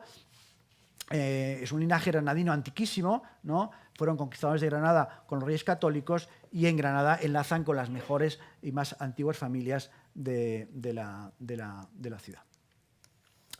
Y aquí vemos el escudo de los Pizarro. El escudo de la derecha está en el actual Palacio de la Conquista en Trujillo, ¿no? Y esos son los colores. Lo he traído para que vean ustedes los colores, porque los esmaltes, que es como se llama en heráldica, los colores, y los metales, que es como se llama el oro y la plata en heráldica, pues los ven ustedes ahí perfectamente, ¿no? El escudo de los Pizarro de Trujillo, el antiguo escudo de los Pizarro de Trujillo, es este que ven ustedes ahí, el escudo con el pino y acompañado de dos lobos empinantes del mismo y dos pizarras al pie del tronco, y a veces lucen enmarcadas por esta bordura, con esta bordura con 8 cruces de San Andrés. Pero claro, Pizarro, como muchos conquistadores, recibe del emperador un escudo. Los escudos de esa época, si ustedes ahora visitan, por ejemplo, la ya repetida y citada exposición en el Palacio de Liria, verán los escudos concedidos a muchos conquistadores y a muchas ciudades, sobre todo por el emperador Carlos V y también posteriormente por Felipe II, su hijo, ¿no? En el año 29 se concede este escudo. Son escudos muy historiados, que están totalmente apartados de las reglas de la heráldica, que luego se van a formalizar y sobre todo a establecer con toda oficialidad de alguna manera, y aquí ven ustedes la descripción, que no voy a leer evidentemente. Posteriormente, en el año 37, se concede este otro escudo, cuya descripción está aquí y que tampoco evidentemente voy a leer. Bien, y vemos las dos princesas con las que tendrá descendencia Pizarro, a Gonzalito Pizarro el pequeño, ¿no? El que muere jovencito, ¿no? Y esta provisión que está en esta exposición de la Casa de Alba, donde es la provisión real a Francisco Pizarro, declarando a su hija legítima Francisca Pizarro Yupanqui. Es un interesante documento. Este es el libro de La primera mestiza, escrito por Carmen Sánchez Risco, interesante novela histórica donde se recorre la vida de esta señora, de la hija de Pizarro. Y llegamos ya al final, la muerte de Pizarro. Como todos sabemos, Pizarro es asesinado, en realidad, por los almagristas. Almagro ya había muerto, estaban vengando la muerte de Pizarro. Fíjense que Pizarro, cuando matan a Almagro, le duele, llora por la muerte de Almagro. No solamente eso, sino que Diego de Almagro, el mozo, se educó en casa de Francisco Pizarro. Por tanto, la relación entre Diego de Almagro y Pizarro era estrechísima. No obstante, fue muerto por los almagristas en su propia casa, ¿no? Como he dicho antes, y aquí ven una cosa que representa un cuadro que es interesante, de Manuel Ramírez. Es interesante por lo que hemos dicho antes, esa concepción, digamos, sobrenatural de la vida, ¿no? de lo sobrenatural. Ahí ven ustedes a Pizarro, que ya estaba moribundo, le acaban ya le dieron le pincharon el cuello con la espada, ¿verdad? Y con su propia sangre, saca sangre de su cuello y traza una cruz en el suelo. Traza una cruz en el suelo y para besar esa cruz. Una persona que era analfabeto, parece, algunos dudan de si aprendió al final de su vida a leer y escribir, pero en todo caso fue analfabeto muchísimos años de su vida, pero no perdió nunca ese concepto, digamos, trascendente de la vida que se manifiesta evidentemente también pues, en el momento de su muerte. Aquí ven otro episodio de ese asesinato de Pizarro. Y finalmente, bueno, está enterrado, como saben ustedes, muchos de ustedes, la mayoría, Pizarro está enterrado en Lima, en la Catedral de Lima, entrando a la capilla, en la capilla está a la derecha, entrando a la catedral, y ven ustedes ahí, debajo del escudo de Lima, ese escudo de Lima de la tricoronada ciudad de los reyes, por eso hay esas 3 coronas, de los Reyes Magos, evidentemente, porque la ciudad de Lima se funda en enero de 1535, alrededor de la Epifanía del Señor, y por tanto esas dos letras, ¿no?, que son las letras de Carolus y de Juana, ¿no?, y esa granada que está ahí, la estrella y las columnas de Hércules, esas son el escudo de Lima. Y ven ustedes ahí el escudo de Pizarro, que también está en esa capilla en mosaico, y aquí, ya como última diapositiva, dice, aquí yace el marqués, dice así, gobernador don Francisco Pizarro, conquistador del Perú y fundador de Lima, nació en Trujillo de Extremadura, España, en 1478. Esta fecha de nacimiento no es segura, hay diversas opiniones sobre cuándo nació Pizarro, no está claro, y murió en Lima el 26 de junio de 1541. El Cabildo Metropolitano trasladó aquí sus restos el 18 de enero del año 85, al cumplirse 450 aniversario de la fundación de la ciudad. Dios lo tenga en su gloria. Y con eso, pues terminamos la...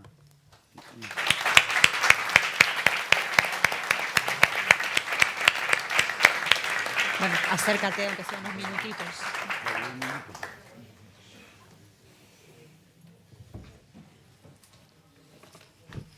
Buenas, muchas gracias. Voy a dar una presentación en la cual muchos de los aspectos que han señalado mis antecesores van a ser complementados. Estamos celebrando 500 años de la historia del Perú, pero no quiero hablar de Perú solamente como mi país. Quiero hablar de Perú como Ecuador, Colombia, Bolivia, Chile, Argentina, Paraguay, Uruguay, porque todos éramos el virreinato del Perú durante más de 250 años. Entonces, esta efeméride refleja ese momento, ¿no? No la del Perú geográfico post Batalla de Ayacucho, sino es el Perú actual que comprende,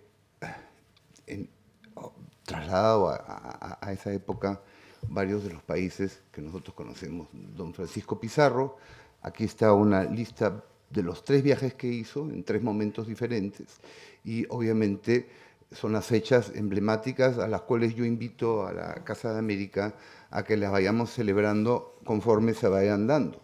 Entonces yo espero que tengamos una sala un poquito más grande de repente para el enero de del año de 2026, igual para el 2029, para la celebración de la capitulación de Toledo, y obviamente en 2031, si seguimos vivos, algunos de nosotros, pues avanzar con el tercer viaje, y en el 35 Lima, y de repente para los que venimos de Arequipa, 1540, cuando se funda Arequipa, y donde un extremeño que estuvo con Francisco Pizarro en el segundo viaje, Juan de la Torre, y por acá hay varios que descienden de él, lo acompañó. Así es que, vamos.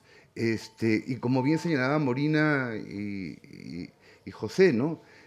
Este primer viaje fue, en términos jurídicos, una empresa privada, ¿no? La Compañía de Levante, un grupo de personas que, obviamente, bajo cierta autorización del rey, del Gobernador, pues avanzaban en este detalle, ¿no? El segundo viaje es una consolidación de la Compañía de Levante. Ya con la capitulación de Toledo hay una legalidad conferida por el rey de España bajo ciertos parámetros que tenían que ser respetados, y esto hace que el proceso de conquista en el Perú, y por Perú te les digo, es toda Sudamérica, salvo Venezuela y Brasil, esta legalidad marcaba pautas que debieron ser respetadas y que son muy importantes, ¿no? Y bueno, y el tercer viaje, que tiene una suerte de dimensión empresarial, muy bien referida por José, pero junto con una legalidad española dada por la capitulación de Toledo. Y todo con que fue iniciado con el codicilio de la reina Isabel la Católica, en el cual pues, pedía que se le respetaran a todos los ahí presentes como sus ciudadanos. Y este viaje, lo que estamos celebrando, es el denominado primer viaje por la Mar del Sur, ¿no? Que posteriormente se llamó el Océano Pacífico, y que es el paso inicial para la conquista de este Perú grande, del cual quiero hacer referencia hoy día, ¿no? Y este primer viaje, bueno, todo parte, ya lo han dicho, con las primeras noticias de Pascual de Andagoya, con la Compañía de Levante, que es este contrato que firman Francisco Pizarro con Almagro y Hernando de Luque. Bueno, algunos dicen con Gaspar de Espinosa por detrás, pero con la autorización de Pedro Arias Dávila, y que este acuerdo fue ratificado en marzo de 1526.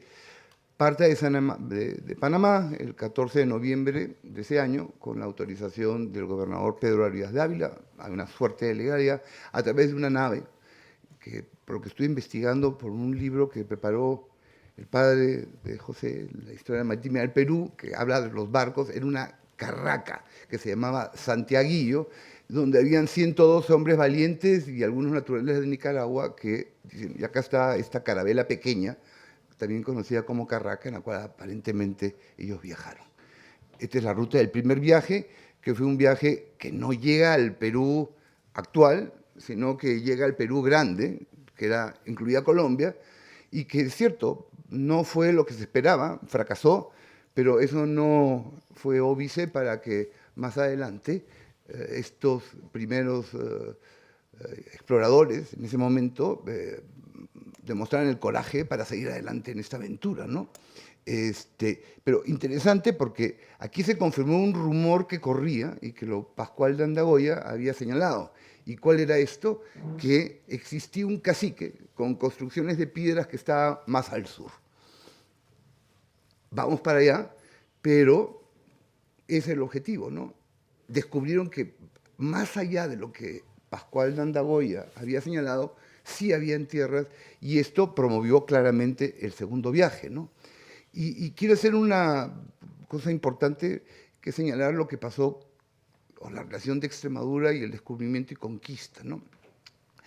Según Lockhart, que es uno de los especialistas en el periodo de la conquista y específicamente analiza la composición de los de Cajamarca, como le llama él, yo traté de hacer una extrapolación de lo que ocurrió en Cajamarca, que era muy representativo de los que fueron hacia el Perú en esta primera época.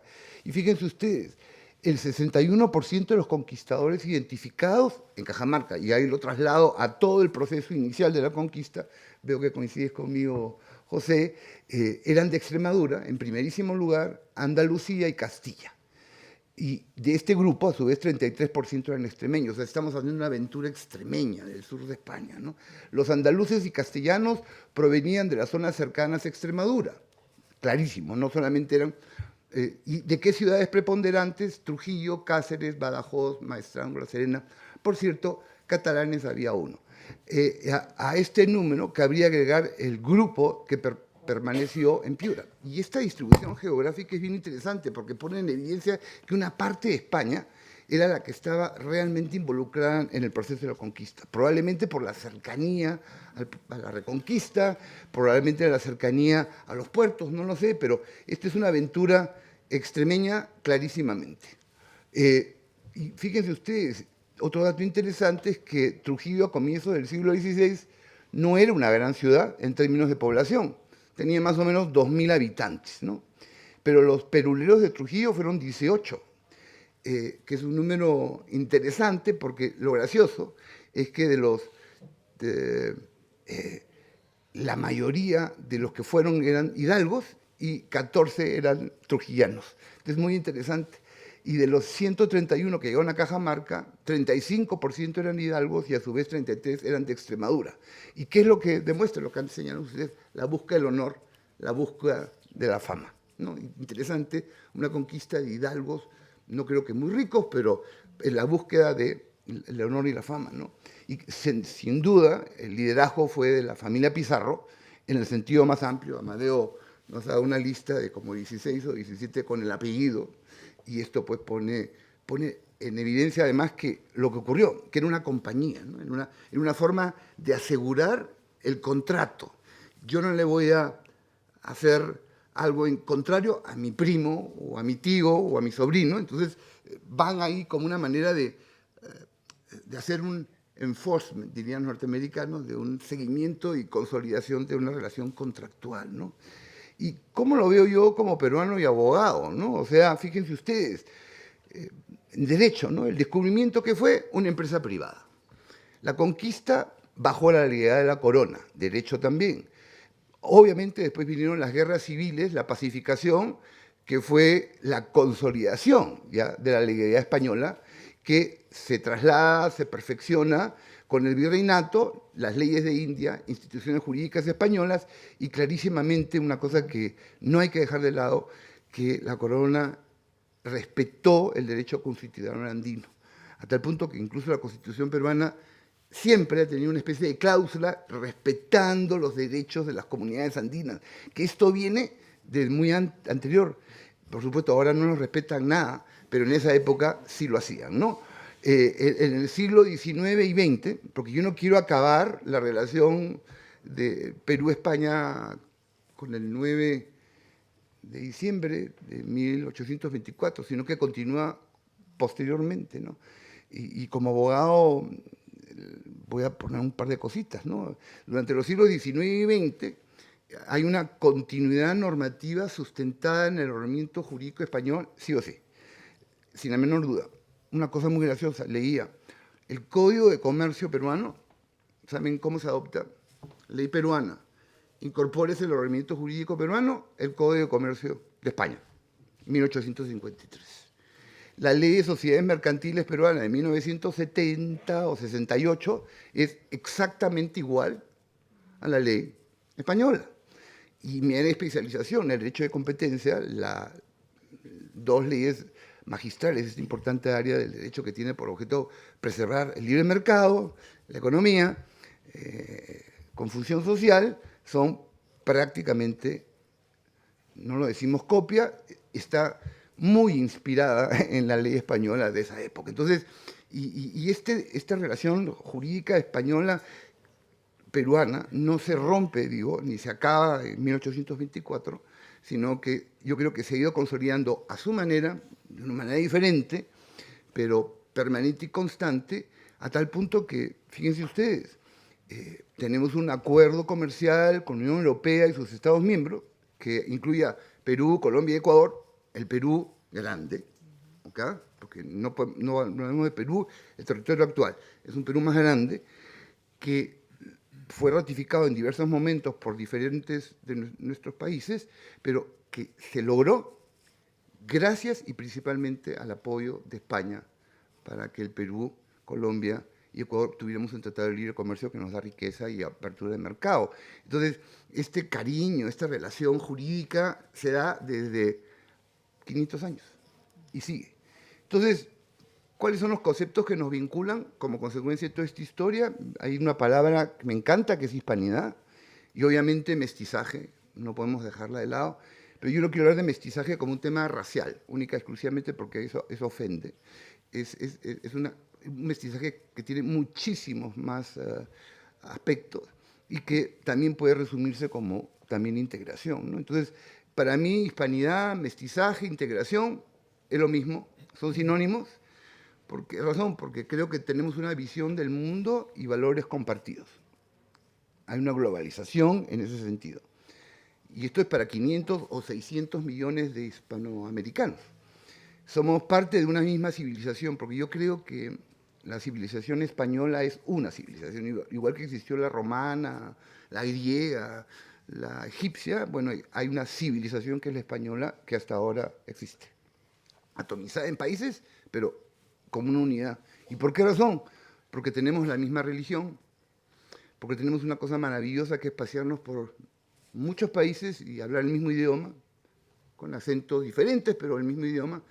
Tenemos un sistema jurídico, porque esto de incorpórese el Código de Comercio Español al ordenamiento jurídico peruano se repitió en casi todos los países de Hispanoamérica. Tenemos un arte, arquitectura, pintura, escultura, de la cual no voy a hablar, que nos une y que es de ida y vuelta. Voy a poner simplemente en música un ejemplo. El flamenco, hoy en día, cómo se perfecciona con un cajoncito. ¿Y ese cajoncito de dónde vino? De Perú. Y en medicina, bueno, acá Madero nos puede decir la cantidad de productos medicinales que salieron del Perú amplio, otra vez no quiero circunscribir al mapa actual, y que llegaron a España y a Europa, que salvaron la vida de muchas personas, y en sentido contrario. Y gastronomía, era contigo que hablábamos, ¿no? No podemos hablar de la tortilla de patatas sin un producto que se llama papa o patata que salió de Perú. Ni tampoco podemos hablar de gazpacho sin un tomate que vino del Perú, no de México, vino de Perú por si acaso.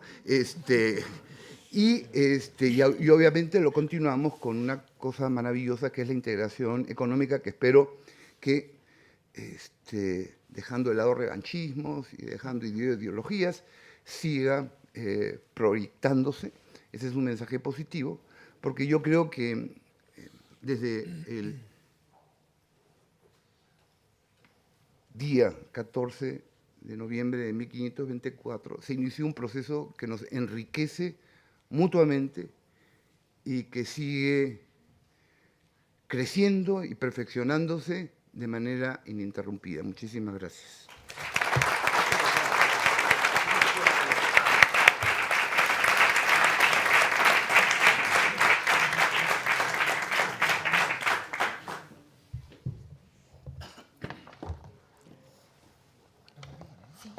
Buenas tardes.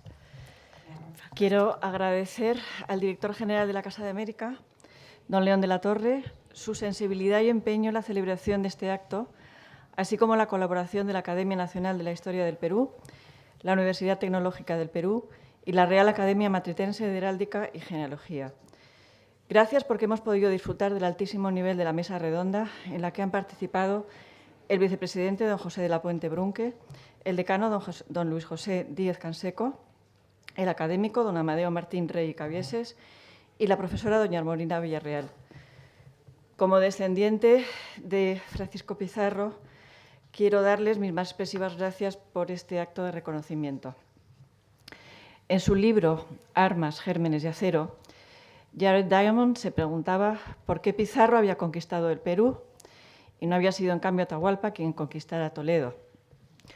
Amén de un mayor desarrollo en la técnica de la navegación, una posible respuesta es que en Europa competían unos reinos con otros en aras a su expansión territorial, mientras que los incas no lo necesitaban.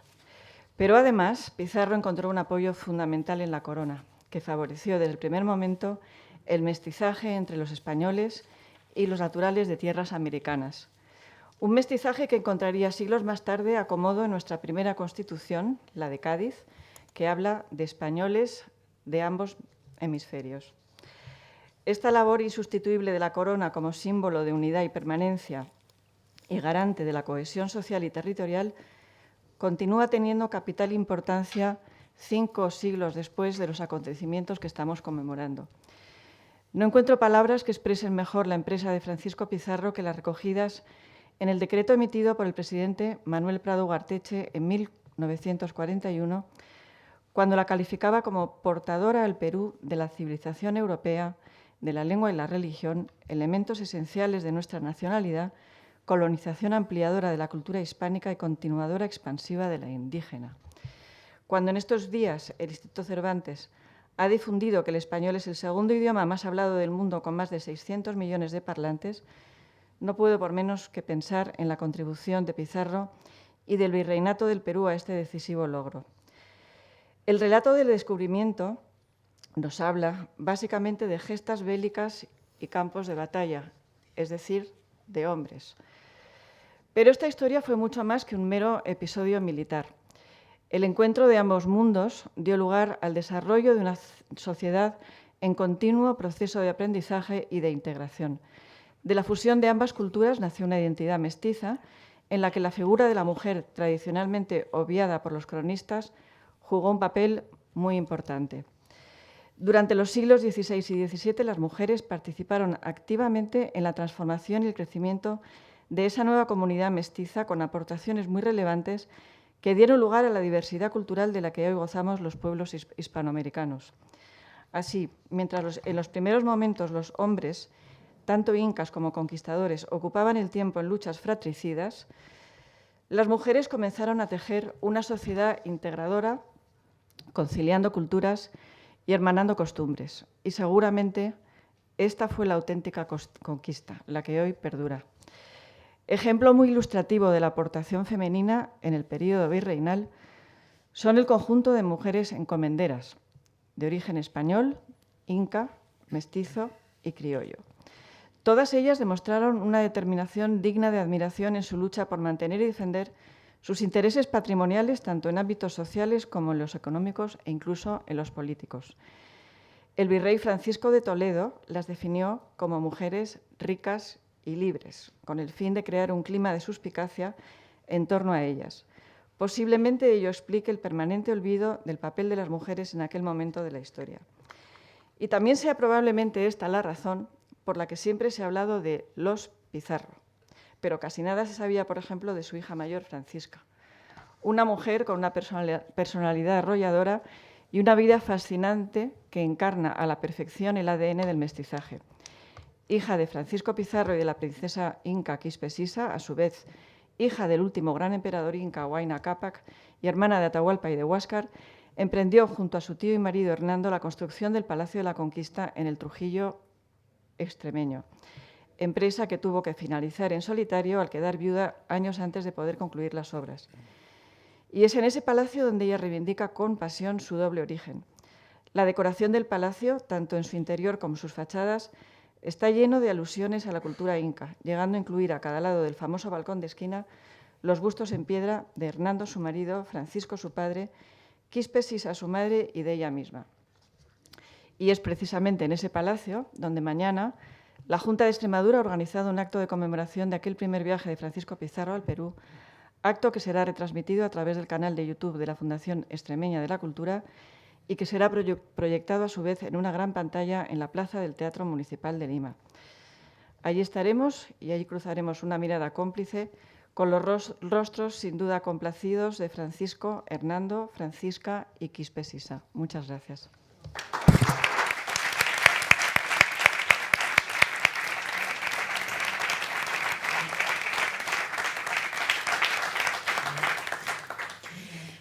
Muchas gracias a todos los participantes de esta mesa estupenda que hemos tenido en esta tarde. Y bueno, tenemos ahora, no sé si estaba Albanera por allí, que nos estábamos haciendo señas por la cuestión del tiempo, para a ver si podemos hacer un par de preguntas, ¿no? Claro. Venga, un par de preguntas, unos 10 minutos de preguntas. Perfecto. Bueno, somos todo oídos. Hay un micrófono por allí que se puede acercar a alguien que quiera preguntar. Aquí tenemos una pregunta. Le van a acercar un micrófono. Como se está grabando, es mejor para escucharlos. Sí, bueno, yo soy Jorge Ángel, soy peruano y español. Sí. Y me preocupa enormemente el grado que se ve a veces en España y también en América, en Hispanoamérica, el grado de casi de odio a los conquistadores. Y para nosotros eso es chocante porque nosotros entendemos que sin España no no seríamos, ¿no? Entonces, ¿qué pasa en España? Es la educación que se ha dado a mucha gente que hace que, primero, que no se conozca muy bien la historia y segundo, que o se desprecie, o se odie, o se vitupere. Es más, cuento una anécdota. En agosto del año pasado estaba en un hotel, el camarero era trujillano, le pregunté de dónde era, me dijo que trujillano, y le dije, en tono elogioso, le dije, carambas, tierra de conquistadores. Y me dijo, me mira muy serio y me dice, eran unos asesinos. Yo me quedé de piedra. Toda la semana que estuve ahí casi no podía dormir. Entonces me dediqué un poco a leccionarle, ¿no? Pero me preocupó enormemente y me preocupa eso. Yo vivo aquí hace más de 50 años. Pero me preocupa esa cierta tendencia que hay de, como he dicho, ¿no? de un poco de desprecio, un poco de resentimiento, de odio. ¿Quién les ha inculcado eso? Eso es lo que me pregunto. Gracias. Nada, muchas gracias por la pregunta. Yo, una palabrita antes de daros la voz a los demás. Yo creo que un poco su pregunta tiene también la respuesta, ¿no? Porque usted ha dicho, no conocen la historia, ¿no? Y efectivamente, bueno, los que nos dedicamos a la historia tenemos muy claro que todo este tipo de procesos es tremendamente complejo, ¿no? Y como todo proceso de la humanidad, ¿no? Y más en este tipo de fenómenos que disparan lo mejor y lo peor del hombre, ¿no? Y muchos de nosotros hemos hablado de las luces, de las sombras, ¿no? Y efectivamente, ¿no? Esta es la manera de abordar este tipo de cuestiones, con toda su complejidad. Pero eso requiere esfuerzo. Y eso requiere, pues, ir a los temas, estudiar a los temas, preocuparse por las cuestiones, saliendo de lugares comunes, estando abierto a encontrarte, ¿no? Con un pasado que puede tener cosas que van con tus ideas o no. Entonces, esto que es lo que intentamos hacer los historiadores, trabajar con rigor, ¿no? Y a partir de unas fuentes, pues elaborar una interpretación, es lo que falta muchas veces y es lo que no circula entre nuestra sociedad. Por eso creo que una iniciativa de este tipo, como la que estamos aquí en Casa de América, es fantástica, porque se trata de transmitir este pasado, de transferir este conocimiento con toda su complejidad, que es muchísima, ¿no? Porque la historia, al final, es la historia de unos sujetos históricos que, al igual que nosotros, fueron y somos tremendamente complejos, ¿no? No sé si queréis agregar algo más. Después una cosita muy corta. Venga, sí. A los peruanos, supongo que los españoles, no puedo saber, como que nos han enseñado dos historias diferentes. Dos historias que nos han enfrentado, lo cual me parece un absurdo. Y justamente la idea de esta actividad era decir, bueno, un punto de partida para tratar de ir incorporando temas, conceptos y debates para ponerla en su verdadera perspectiva sin este sesgo de retrospectiva que jurídicamente se refiere a analizar los hechos del pasado con la visión de hoy en día. Y en derecho eso es una aberración, ¿no? En la historia también. Ah, bueno, perfecto.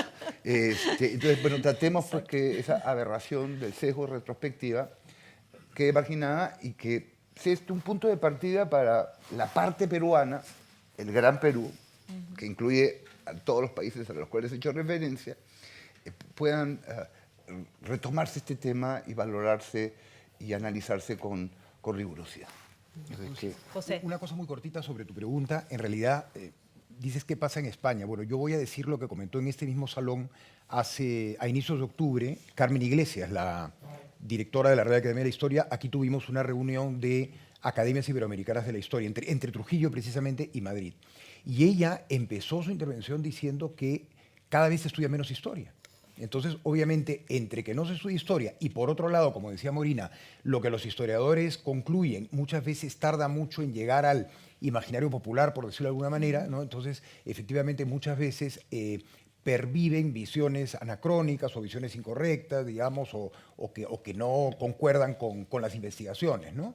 Entonces yo creo, y de hecho los miembros de academias de otros países iberoamericanos, y en el Perú es dramático esto, porque lo hemos comentado muchas veces, las asignaturas de historia en la educación secundaria se han ido diluyendo, ¿no? Entonces ya no hay, prácticamente no se estudia historia, y es realmente dramático, porque la respuesta a tu pregunta es eso, ¿no? O sea, no se estudia historia y por eso pasan esas cosas, ¿no? Sí, yo podría decir una cosita. En realidad, bueno, yo soy peruano y español, ¿no? Y me preguntan muchas veces, ¿tú qué te sientes más, peruano o español? Entonces yo les digo, bueno, es como si me preguntas si quiero más a mi padre o a mi madre. No te puedo contestar esa pregunta. Bien. Yo creo que es importantísimo el conocerse, el conocer. Y yo diría que un español no es de veras español hasta que no conoce Hispanoamérica. Igual que un hispanoamericano no es un verdadero hispanoamericano hasta que no tiene ese trato, ese... ¿Funciona? Por el micrófono, sí, está. Sí. Bueno, es decir, ese viaje de vuelta, el otro día hubo una exposición hace no mucho tiempo que se llama El Tornaviaje. Que se llamó El Tornaviaje, que fue magnífica, ¿no? Donde se ve... Enciéndelo, por favor, a ver que sí. Creo, ¿o no? ¿Está encendido? ¿Sí? ¿Funciona? Ahora, ahí, sí. Perfecto. Decía que hace poco tiempo, hace unos años, hubo una exposición magnífica que se llamó El Tornaviaje. En realidad, ese tornaviaje, esa ida y vuelta, que antes hablaba, incluso hablando de la gastronomía, es fundamental. Y como decía, un español no sabe exactamente lo que es ser español y lo que es España hasta que no conoce Hispanoamérica. Si no puede viajar, que lea, porque la lectura está, accesible a todo el mundo. Por tanto, es importantísimo eso, a mí me parece fundamental. Y es verdad que el desconocimiento de la historia, fruto de la dilución que decían mis compañeros, del estudio de las humanidades en general, no solamente de la historia, pues es causa muchas veces de esa ignorancia que lleva a generalizaciones absurdas y fuera de lugar. Bueno, lamentablemente no tenemos más tiempo para preguntas, pero bueno, ha sido estupenda esta porque nos ha permitido un poco hacer, ¿no?, una valoración global de cierre muy interesante. Y bueno, no sé si queréis agregar algo más. ¿Sí? Que sea cortito. la primera de muchos. Perfecto, me parece muy buen broche final, así que muchas gracias.